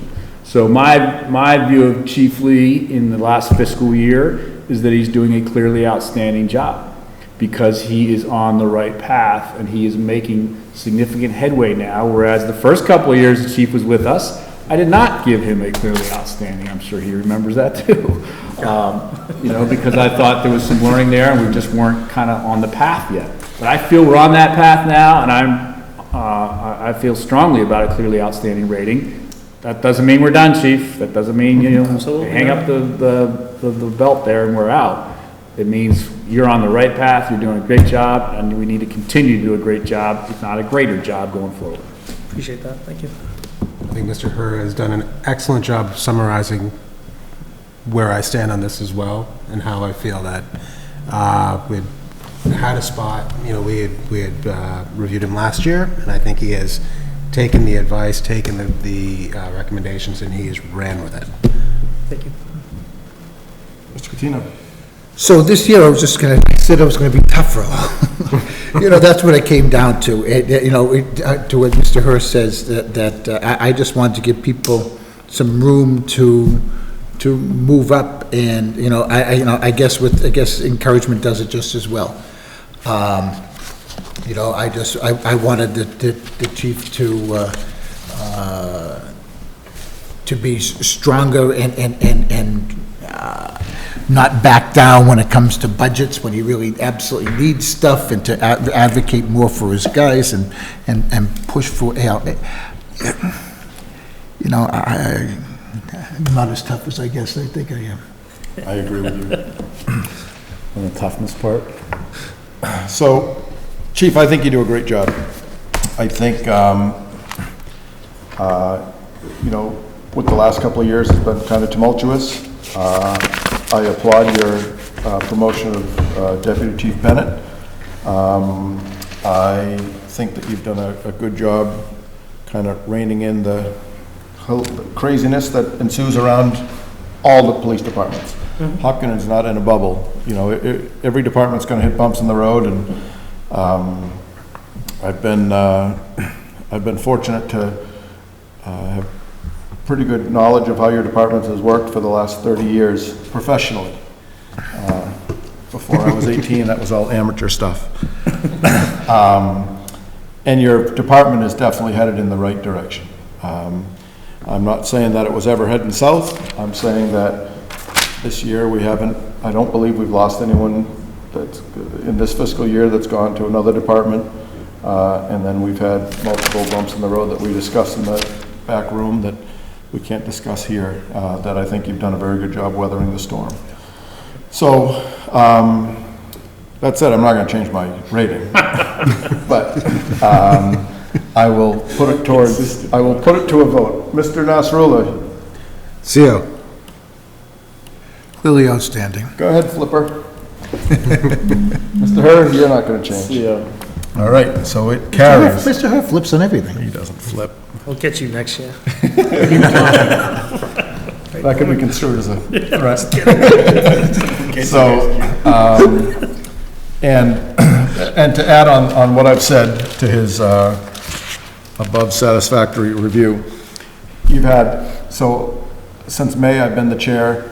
You've done a great job, an absolutely great job, keeping me in the loop anytime something big happens, so I can let the board know. And anytime I have a question or issue with anything, I can come to you, and I know that it's in good hands. So thank you very much, Chief. So we are going to give him a clearly outstanding, correct? Correct. Okay, Maria, you got that? Got it. Elaine, you got it? Okay, moving on to the goals. On a much quicker note than we did to our town manager. So it looks like, again, 3 of the 4 of us have the 5 to 10 year strategic plan. Since it was in the goals for last year, it makes sense. Since it was a 5 to 10 year strategic plan, I think it makes sense to go into the next goal. So we're gonna make that as goal number 1. Would that be to complete that plan, though? Absolutely. Okay. So I started down there before. Mr. Herr, why don't you start with, actually, you don't have anything else, so you're done. Yeah, that was mine, So John, why don't you go ahead? Yeah, my other 2 were the creative programs for recruiting and retention purposes, and then come up with a short-term strategic plan to assess the needs to ensure safety in the fringe parts of our community, the trails, lakes, ponds, and woods. Because with this, I believe the town owns 26% of itself, and most of it is tough to get to. And, well, we had a couple times this year, we had people lost in the woods and such, and it put a big strain on on all public safety. And to start, get a plan so that we can get our hands around the equipment and/or personnel that might be required to great idea. ensure that safety in those areas. Okay. Mr. Nasrullah? So I come up with a couple of things. I think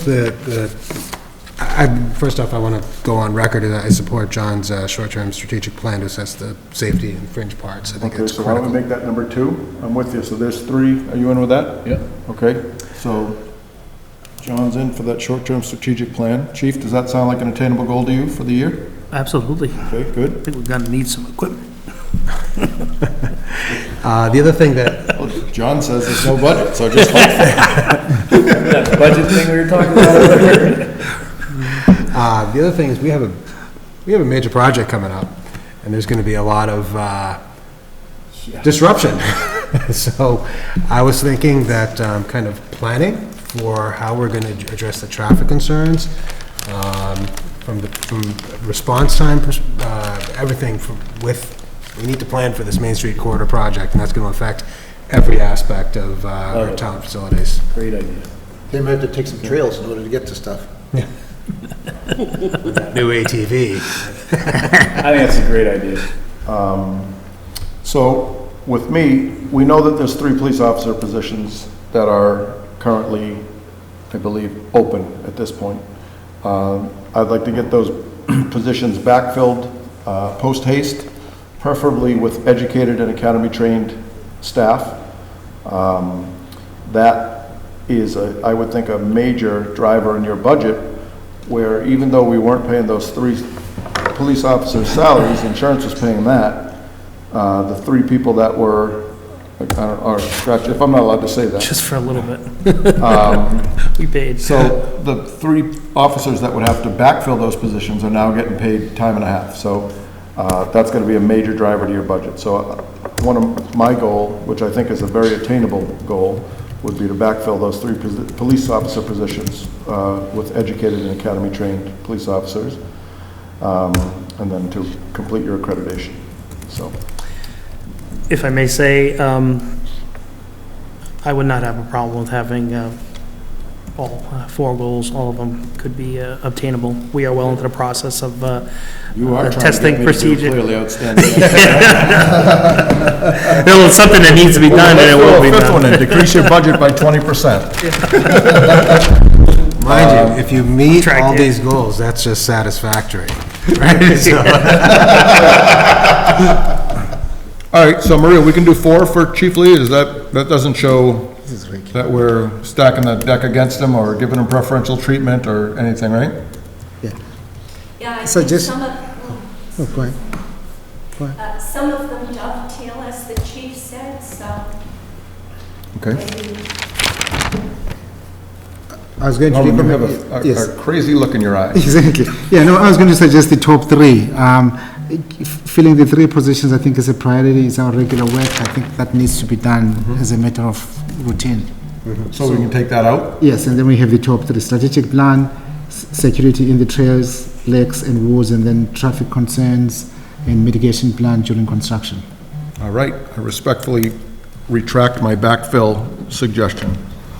So we've got the short-term strategic, the 5 to 10 strategic plan, and,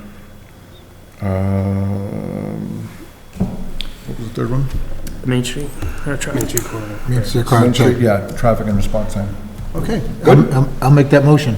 Okay, I'll second that motion. okay. Any further discussion?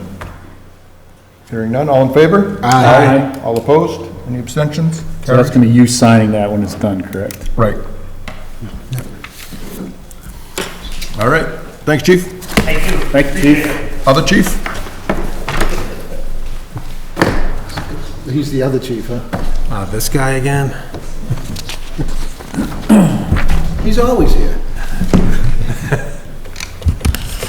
All right. So first, let's review the accomplishments on each of the goals we set for last year. The goals were partner with the town manager and police chief to develop a community preparedness plan, fire station study continuation, employee development program continued. Chief, just tell us how you made out on that.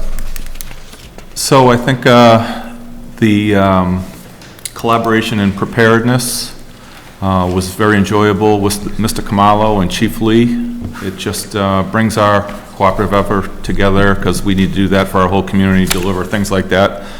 If I can, I'll just refer to tonight's presentation and maybe steal a little thunder from Ramey, that the schools working together with the town departments, with a safer, with everything we do about, one of the programs from FEMA is Until Help Arrives, which is just all inspirational to all the adults to think about what Ramey did, and it's just a great result of community preparedness in its own little snapshot. So I hope we can kind of all appreciate that and maybe get motivated from that. A lot of what we do is just structural in nature, so we've adopted a plan.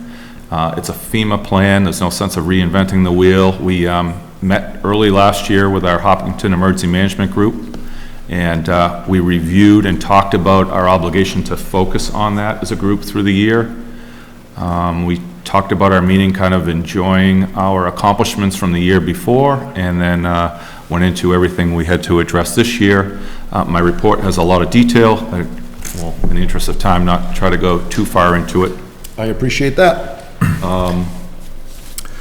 Some of the highlights that we're working on is the redevelopment of our SEMP and our hazardous mitigation plan and the MVP grant that we're involved in. And we've really done some coordination and received some additional grant funds to have the community project address all of these issues, which really will have everything updated, modern, acceptable. The deputy, when I talk about development later on, has taken on an integral role in that.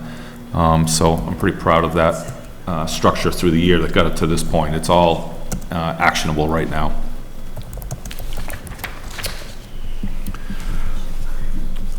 I think just some of the little pieces that we brought together was we completed the communications upgrade. Again, that was almost an emergency project in preparedness, and it's really helped us get off of the Verizon copper, and we've developed a structure that, and we'll probably do some more work on that in the future, but it really pulling that all off in 1 year with the cooperation of the town manager for some of the financial advice, and Chief Lee with working with the communications people was a great success story.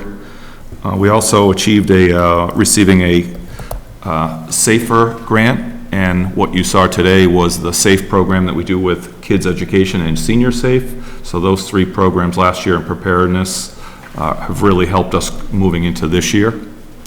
And just some work with NAREC, and again, the town manager helps me with some of the funding. I work with Chief Lee with NAREC, and we've got some technical rescue equipment. We've received some other funds from other avenues that allow these initiatives to be better ready to respond as emergency forces. Okay. That's it for that goal? I think that's it for that goal. So, board, we don't have anything to talk about on this one, do we? It's just kind of good. Moving forward, Chief. Fire station study continuation? Sure, so just a quick snapshot is we prepared and presented an assessment successfully. We were able to add some additional recommendations. We're in the midst of the program. We expanded it to look at all of public safety, including emergency management and dispatch. So I just think that was a great initiative to take an initial goal and make it even a little broader and get our town working together. So where we are is excuse me one second here. I just wanted to thank the town manager and Police Chief Lee for bringing that together. Cooperation, the additional funding that was required. We got support from town meeting, and then we also did some initiatives with the state legislator that completed the funding package. And we have developed a draft RFQ to be ready, and it's just moving the program forward now. Good. Board? Nothing? Chief, number 3, employee development program continued. So employee development, I mentioned to you some of the work I've done with Deputy Miller. He has really raised the bar and taken on some initiatives that help the town with preparedness. That really is his underlying forte in emergency management, and that's just been a joy for me as a part of some of the programs I've done. One of the big pieces I picked up at a conference last year, and I put a quote in my report to you, is it mentioned a good firefighter knows how, and an educated firefighter knows why. And I just really, I love that motivational piece. We talk about it a lot. The person that knows why and the depth of basically the programs we've developed around that is getting many of my firefighters to employee development conferences. This year, we did really good with our sick time usage, which freed up some money in my budget, and I actually took on an initiative, employee development, that allowed us to send candidates that qualified for promotional process, all went to a FDIC conference out in Indianapolis. They did a 2 days hands-on training, which went into things like extensive extrication, buses, structural collapse, really advanced extrication material. And then they did 3 more days of training lecture. One of the first positions they would face is training officer. So it really, before they're even in that role, we are developing them to have the skill set that allows them the opportunity to be strong when they enter there and understand the why better. When they all came back, all of them, personally came in and thanked me, and just, it was eye-opening, and you could see the difference. We hadn't had that much outside exposure, and that's even something we've talked about it expanding more, like National Fire Academy and some of these conferences. It made a difference in my life, in my career as a firefighter, aspiring to chief, and I could just see it start to impact them in that way. So that was really a neat experience for me. Secondly, I kind of worked hard with my new hires. I had several, we've had about 4 or 5 brand new employees.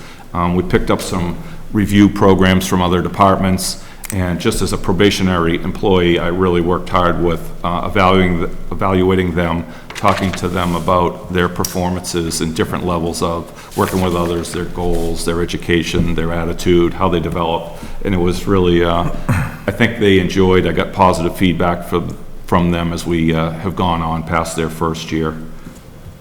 And then finally, I gave you a list of initiatives for the year that the employees have enrolled to beyond just a professional development conference. So I won't repeat those, but that's something that the commitment of time, whether they're paid or not, has increased dramatically, and I'm really proud of that. And then opportunities that we had for development. I think one of the initiatives I'm probably most proud of that was done by the employees is in health and wellness. They went in and revamped our entire workout room. If you get a chance, go in there. It was just really a grassroots effort. I supplied a little bit of money for materials, but the firefighters went out and bought some new equipment on their own. They've rearranged the room. Tim Healy's daughter that was here did some unique mural painting that's very inspirational, and the activity level in there has gone up a lot. And if you understand the health and wellness around public safety lately, it's a real emphasis. So that was a real success story underlying. So I think that's the brief report, sir. I understood everything that you said until you got to something called a fitness room. Chief, thank you very much for bringing us up to date on your goals. Board members, why don't we talk a little bit about what we think the chief's overall performance is. So we started over there, we started over here. John, why don't we start with you? Yeah, I'm just gonna, to pick one right now? Yeah. I'll just start with clearly outstanding, just because some of you guys won't go with Clearly outstanding. Question for the chief before I render my decision. As you were. Chief, would you say you're more involved in the business management of the Hopkinton Fire Department this year than you have been in your first 2 years? Or less involved in the business management side of it? I had definitely been able to free myself up this year. I felt like my initial efforts to delegate, probably that was one of my weaknesses in my first 2 years, to let go of some things. I had a lot of pressure to succeed, and I think, I'm hoping I'm answering your question, I think this year I actually was able to let go of some, so that's why I'm so proud of some of these initiatives like the training room, or the deputies taking on something like what he's doing with hazard mitigation, the SEMPRE development and stuff, because I can't do both, and some of the other projects that I'm working on with Eversource or Triple E, or some other things that came up off the radar that weren't there. So I'm hoping I answered your question. So you answered it in an indirect way, in that yes, you have got more stuff going on, and you're doing less and managing more. That's the job. I'm getting better at it. I got some work still. I see you've definitely evolved into managing the business of the fire department. You're at the big house when it's going up, and you're at the scene when there's a bad situation, and that's part of it too. Mm-hmm. But I think you're recognizing and you're seeing, and I see it anyway, kind of from the outside looking in on occasion, that you've got more of that mindset of management, which is the fire chief's job. You know, as the town is growing, there's a lot more management to be done. So good for you. I think you're doing an excellent job, and that's why I say clearly outstanding. Had you answered you're fighting fires all day long, I'd say unsatisfactory. But you're not. I'm kidding. You're doing a clearly outstanding job. So, so for the chief, I did have a conversation with one of your firefighters that went out to Indianapolis. And that firefighter in particular was over the top appreciative of having the chance to be sent out there, but having known this firefighter for a good portion of his life, to hear where his point of view was coming from, why that conference helped him, it was something I never expected to hear out of that firefighter, saying, you know, how this conference helped him, not to be cliche, but think outside the box and look at the much more broad picture than putting wet stuff on the hot stuff. Like, so I think that you have made this your department. I don't think that you're following the footsteps of Kenny Clark or Ricky McMillan or Arthur Stewart or Joe Pine or whoever. I think this is totally your department. And I think that the staff that you have there is a direct reflection. I think they're all on board, and I think they're all rowing in the same direction. I am happy to say that over the I know that this review is only for the last year, but this has been one time each year for the last 2 years where your hands have actually saved somebody's life, where you've helped the person at that field hockey game over in Northborough, and then at the Timlin race. where your hands have actually saved someone's life. Now, I know that doesn't have a lot to do with your job. It's something I'm very proud to have you as a fire chief in my town. And for the people that don't know, the reason that I'm sitting here is because these two people didn't have the common sense when you first came up. Here we go again. You did this silly national study, so it forced me to be here. So that said, with all these things, what an absolutely awesome job that you did. I am going to give you an above satisfactory. So my dad crashed a red Volkswagen like 50 years ago. Yep. 30 years later, my mom was still talking to my dad about why he crashed a red Volkswagen. Yep. Okay? Yep. We had to go through a process to hire the chief, and you just can't let go. No, well, thank you for spending two Jump in Tuesdays a a month. Volkswagen and drive away, would you? But look at how lucky we are now. We got you. Yeah, that's how I look at it too, yeah. So, I guess, it looks like we're, 3 out of 4 are clearly outstanding and 1 is above satisfactory. So once again, we are clearly outstanding, which is absolutely, when I look at the 3 people here, I think it's absolutely a testament to our town manager, to our fire chief, to our police chief, to our board, all our boards, HR, everybody, that we are so fortunate to have such a great staff that directly works with us. It makes our, if the worst thing that we're doing is we're arguing over clearly outstanding over,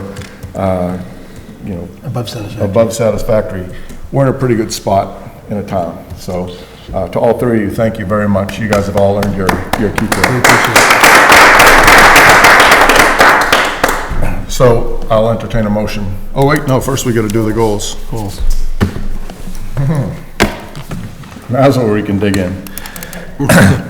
All right, so it looks like 4 out of the 4 wants the fire chief to further study the tangible steps for a second fire station.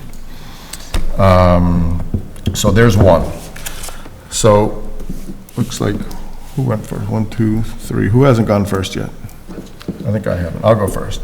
So I'd like the fire chief to evaluate and establish further staffing needs and to keep your main focus on the community as you've been doing. That's kind of a throw in there, but.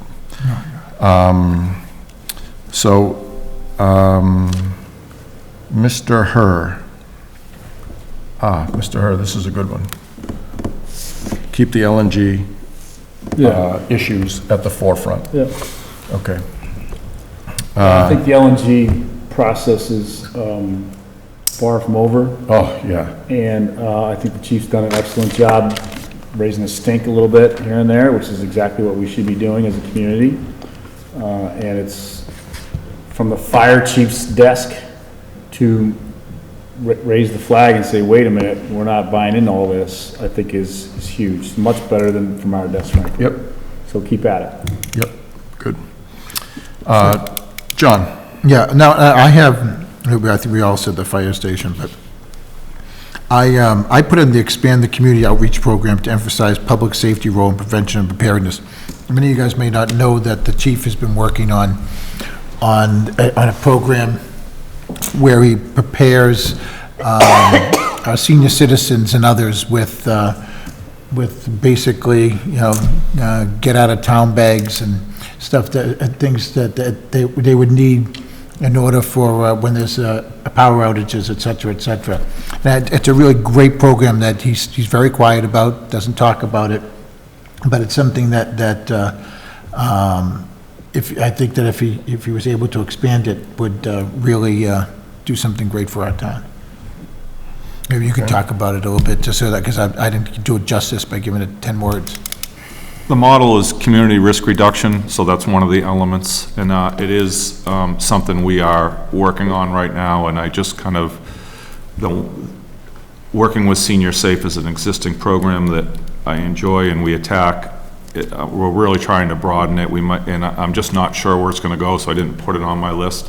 It's everything from community assistance programs with hospitals to with the Board of Health, with getting out to do more inspections and initiatives, going to houses and just helping a citizen in any way. So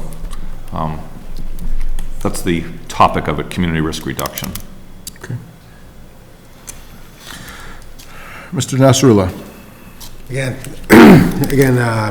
preparedness for the Main Street Corridor project with our fire station right in the thick of it.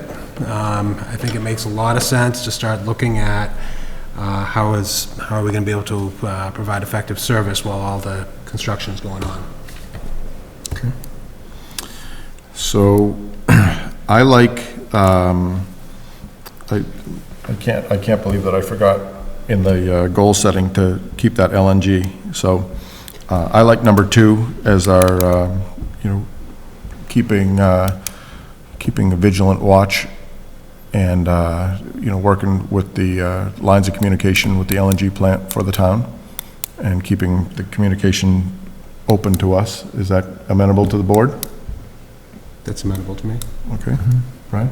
Obviously. Yeah. Well, with this stuff that's within his control. Right. Because some of the stuff just... Yeah, we wouldn't expect him to report on a thermal anomaly 18 months before it was reported to him. However, it had happened weeks before. Not angry at all. So the other one is we could either do the expand community outreach program or the Main Street Corridor. What say the board? One more time, would you say? So Irfan had Main Street Corridor work with the interested, basically the same as the chief, the police chief? I was kind of thinking the same, yeah. Okay. Yeah. Okay, so we'll do that. John, you all right with that? Sure. Okay. Is there- 1, 2, and 3. Is there a way, well, just to plant an idea here, is there a way to engage both departments in some kind of traffic management program as part of, what we're gonna do here for the next couple of years? Like, can we all pitch in and work details, or, I don't know how we do this, I'm thinking out loud here. I would love to work details. Can I work details? Only if you carry a badge. I bought one on Amazon. Is that a threat? That's what I'm thinking about, as we talk about, coordinate with the police department, how do we best use our resources during these 2 years of what's gonna be challenging times for us? We will certainly address that question as part of the Hopkinton Emergency Management Group, as well as giving feedback to Dave Toltorio on the Main Street Corridor project. If I may, Mr. Chair, Yes. Point of correction. The chief's assignment in terms of the future facility is public safety. He's looking into the future public safety facility, Okay. not necessarily a Not fire necessarily a station. fire station, okay. Yes, yep. I just want to All correct right. that for the record. It's Brendan's show, I didn't dare correct.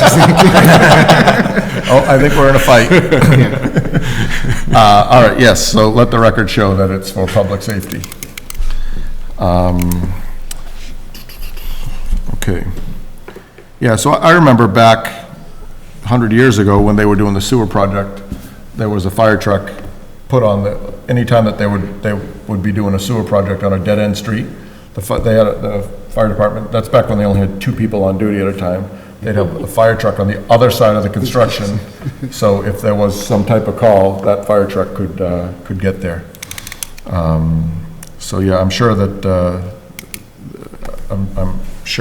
the chief will know this, what the plan is in his sleep. I think I didn't even think of that part, but that's obviously huge. We do the same thing for the marathon. I'm thinking in terms of like traffic. The biggest challenge, I think, for Hopkinton, starting in April 2020 forward for 2 years is going to be traffic flow. And how do we minimize that? Like I sent an email to the town manager recently and suggested, we need to have these streets cleaned every day now while they're doing this work out here. We can't have stones and debris and everything flying in people's windshields. All these little things are going to add up. And how can we all pitch in to make this as smooth and seamless a process as we can? And I just think the traffic is going to be the biggest thing in everyone's minds. We can put up with a lot of stuff, but traffic jams at 8 in the morning and 4 o'clock in the afternoon are really going to be a pain in the butt. Well, I think along those lines is the response time for for both departments, with all this traffic, with all this disruption, will we be able to maintain effective response times? So, Chief, obviously so your responses, do you foresee with this Main Street Corridor project, minus the time when the digging is being done directly in front of your station, do you foresee a significant increase in response time going wherever due to this construction? Or do you, I mean, how much more backlog, how much more gridlock can we get? So I think what I foresee is I need to evaluate that and then adjust appropriately. We do know we're going to receive some additional staffing, and it looks like in a timely manner to be more prepared for this. I think Mr. Kamalo mentioned something that might, and I wrote it on my sheet, work with the emergency management group. We look for issues to kind of, this might be a proactive way to have our group to get together so that we have John Westring in the room, the police chief, myself, the town manager, and we realize this is a town-wide, not just public safety, but town-wide issue. So that might be the avenue that says, I turn back to my group and we take it on as an initiative that we meet more regularly, knowing this project is different than what we normally do with Marathon or just LNG. So if you like that piece, it allows us kind of the forum, and as emergency management director, I can kind of be the lead of that. Yep. Good. We could always put a truck in Brian's driveway because it gets it on the other side of the construction too. In brainstorming, I'm already thinking I might have some vehicles at the DPW or something during the day or whatever, wherever the time solution comes in. So we haven't gotten there yet because I haven't really had them report to me what the impact will be yet or which work they're doing yet in a timeline. But that's good for our group then to get together and let everybody see it and then deal with what we're hearing from the community as a group. So knowing the chief for as long as I have, there's no, this wasn't even a thought in my mind, is that I know that he has this in his mind before he goes to bed. He's thinking about it and he knows what's going to come down the road. So I have full confidence that he will proactively have the right things in place, right checks and balances in place for this. No question in my mind. So do we make a motion already? We have not made a motion.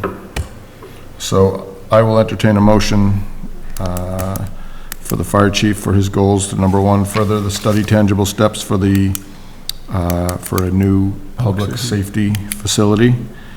Number two would be for what I said about that LNG plant.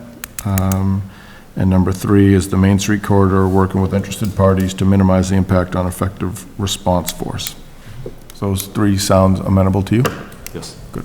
And include a clearly outstanding rating and have the chair sign the form when completed by HR. Right. So moved. Second. Okay, any further discussion? Here. Is it anything in specific form, specific measurable time? It's hard for me to quantify that as someone who plays selectman for 4 hours a night, twice a month, but Chief, so help me quantify how we can put that into an attainable goal. You can measure it, and what's attainable. LNG, the working with Eversource sometimes is a moving target, so I think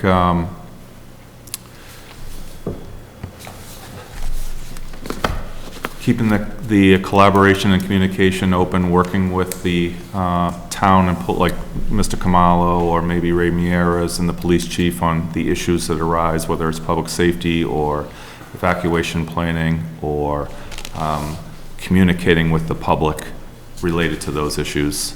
I think if you measure me on that at the end. Yeah. If I may, one simple, straightforward suggestion is for the chief to complete the emergency response plan. Sure. Okay. Yeah, All right. simply complete That was a lot. Sure. Because the other pieces in terms of him providing the technical input and advice on other issues that arise is part of the routine work we do. Right. Yeah. That's why I consult with him. That's good. So complete Me the too. RAP. Yes. Yes. All right, so that's good. So have we voted on that? We have not voted. So all in favor? Aye. All opposed? Abstentions? Carries? Good. Thank you, chiefs. Thank you very much. Thank you.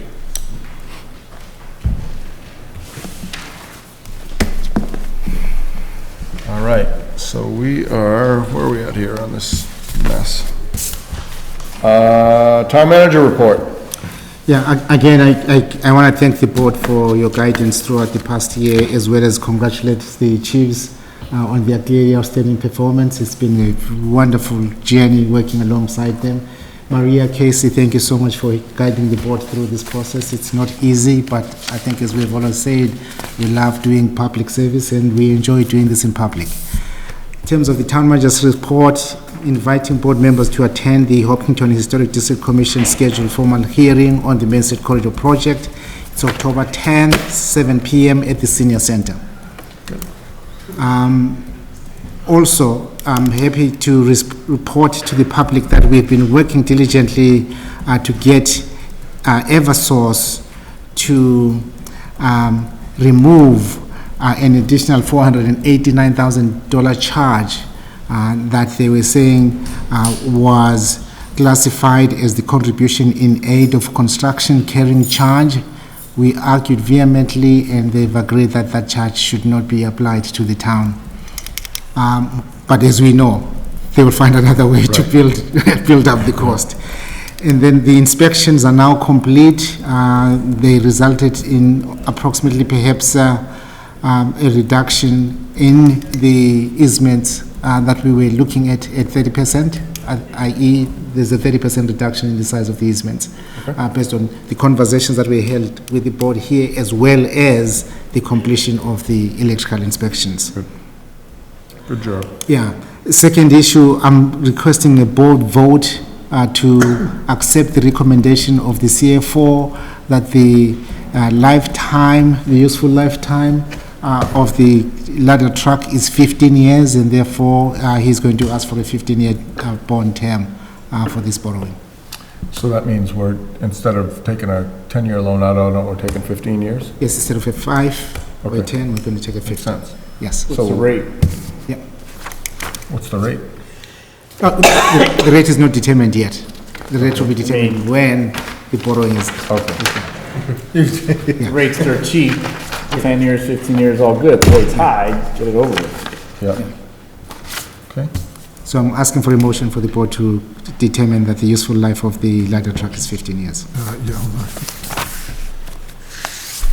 And there's actually a detailed vote in front of the board. Okay. I'd like to make a motion to determine that the maximum useful life of the departmental equipment to be financed with the proceeds from the bond authorized as further described is hereby determined pursuant to General Laws, Chapter 44, Section 7(1), to be as follows.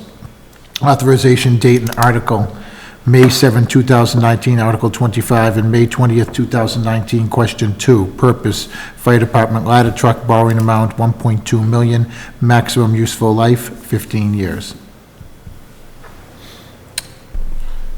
Second. Okay, any further discussion? Hearing none. Okay, all in favor? Aye. All opposed? Abstentions? It carries. All right. And then finally, I'm also very pleased to report to the board that the community-supported agriculture program at Pratt Farm is moving forward. We have been working with Laura Davis to identify how we're going to do that. Next steps are we want to complete the master plan for the parcel. Number 2, we'll send out a request for proposals or for a bid. We will identify a farmer who is going to manage this process. I'm so excited about this. And solicit bids. And then finally, we will need to, and I've started this conversation, in fact, with DPW to provide the minimum infrastructure that may be required. This includes the driveway into the farm, an irrigation well, if we can't use the water from the pond, electricity preferably, and Brandon here, this solar. And then we are also looking at whether we'll require a barn or storage shed. Okay. Good. Yeah. Nice. Again, I'm so excited about this program, and Elaine has been an integral part. In fact, she's been the project leader in moving this forward. Yeah. And Brian did attend the last meeting we had with Laura and the engineer from Better Engineering. Yeah. Good. Good job. Liaison reports. Mary Jo. Went over to the library the other night for the Trails meeting and sat through that and heard some positives and some negatives. And John was there also, and it was a very interesting evening. Okay, Brian? Mr. Kamala mentioned I attended towards the end a Pratt committee charged meeting, I guess you could call it, specific to the community farming, and I thought Mr. Kamala and Ms. Lazarus did a great job kind of working with the others that were in attendance. I think it's going to be really cool too. So hats off to you guys for getting that done. I'm sorry I was late, but it took me about 5 minutes to figure out where we were, and I think we're on a really good path there. I also went to the MWRTA quarterly meeting yesterday, I think it was, and not a whole lot of news there. Everything's going well. MWRTA is a much larger organization providing a lot more service all over Metro West than it was when I first joined in 2007. Someday someone else is going to have to take that seat, and it's not a light lift. I mean, there's a fair bit of meetings, and you know, we don't live it day in and day out here in Hopkinton per se, but we have riders from Hopkinton. We're going to have more and more as time goes on. It's a great service, and I'm a big believer in public transportation. So just put that in the back of everyone's mind that when I resign or when I retire, or what I've done, whatever it is I do here, when I'm done, someone has to fill that seat. In the past, we tried to give that seat to somebody, and it didn't work very well. So we got to have somebody commit to it. But We're other than that, looking like 5 years, 4.5, 5 years. no, we're looking about a year from now. So all good. Thank you. I just want to mention that Brian and I were also at the CPC meeting. Nice. So, Yeah, that's right. I went to the CPC meeting too. Like something's come over. What's up with you? All of a sudden, you're full of energy. All of a sudden, I got John Catino chirping in my ear or something. Go to this meeting. Go to that meeting. yeah, that's good. You know, and so to expand on what Mary Jo was talking about, the Upper Charles had an open public hearing at the library last week to discuss a proposal for a grant to link the schools with the Center Trail and more, and they just wanted to explain what the grant was for and how it was going to work and how they, and it was a good turnout. I also was at the 2030 committee meeting, and that's where this economic development office came up. They really believe that that where the lift is just too much for just the Chamber of Commerce to handle to market the town, to make sure that buildings are filled, that we don't end up with a lot of empty spaces and everything else, what we were talking about. And the third one was my first meeting with the Growth Study Committee, and they asked me to come and ask the board for $2,500 so they could do their data collection, because it's very important to have data to back up. And the schools were letting us use one of their people to collect the data, but there's just the amount that we need to get done in a short period of time requires to actually pay some of these people to do it in the overtime or after work hours. So they would like us to appropriate $2,500 to help with this data mining that we need to make decisions. That's something we can do here. That's something we would have. But that was just something I wanted to bring it up in an open meeting that they asked for it. Oh, we can talk offline. Right. Okay. Well, those are that's all I can think of at the moment that I went to. Okay. Mr. Nasrallah. I have nothing. So I have done a lot with the Upper Charles, with Open Space. Worked a lot with them. We've had a few meetings. We had Fran DeYoung, he was replaced by Jane Moran, and Jeff Doherty has decided he asked to not be reappointed to the committee. So we will be posting an opening for that very soon. Veterans Day is a month away. You know, there's going to be various events throughout the town that I would hopefully ask many people to show up to and support, if you're so inclined. And for future board agenda items, I'm going to jump on the first one. Mr. Kamala, at our last meeting, we hit a bit of a bumpy road trying to get clarification on the Upper Charles versus the Trails Management Committee. Mm-hmm. I would like to have on our next board agenda something concise, something precise to know that what we voted for and where we're at. Okay. And if it's nothing, if it's something that I misinterpreted, then we can do that offline. There's no problem. Yeah. But I'm sure it isn't. Anything else? Yeah, I'd like to get on the agenda, the topic that we hit for a little while before with the weeds in the water, the water and the weeds, and see if we can bring that up and... So, Mr. Kamalo and I have had a couple of conversations on that. It sounds like everything is very much moving forward, and that Lake Maspinock Preservation Association is very much on board with where we're going right now. So Mr. Kamalo has been in touch with everyone involved in all of this, and he's working on it. But I'm sure, again, he can update you offline where he's at. And if it needs to be on the agenda, Yeah, I want people to know that... Ask a question about that future agenda item? Sure. Would that future agenda item confirm that we have an extended drawdown coming?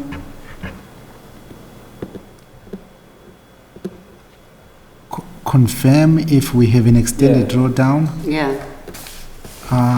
We're working towards that. Sorry? We're working towards that. Okay, Yeah. thank you.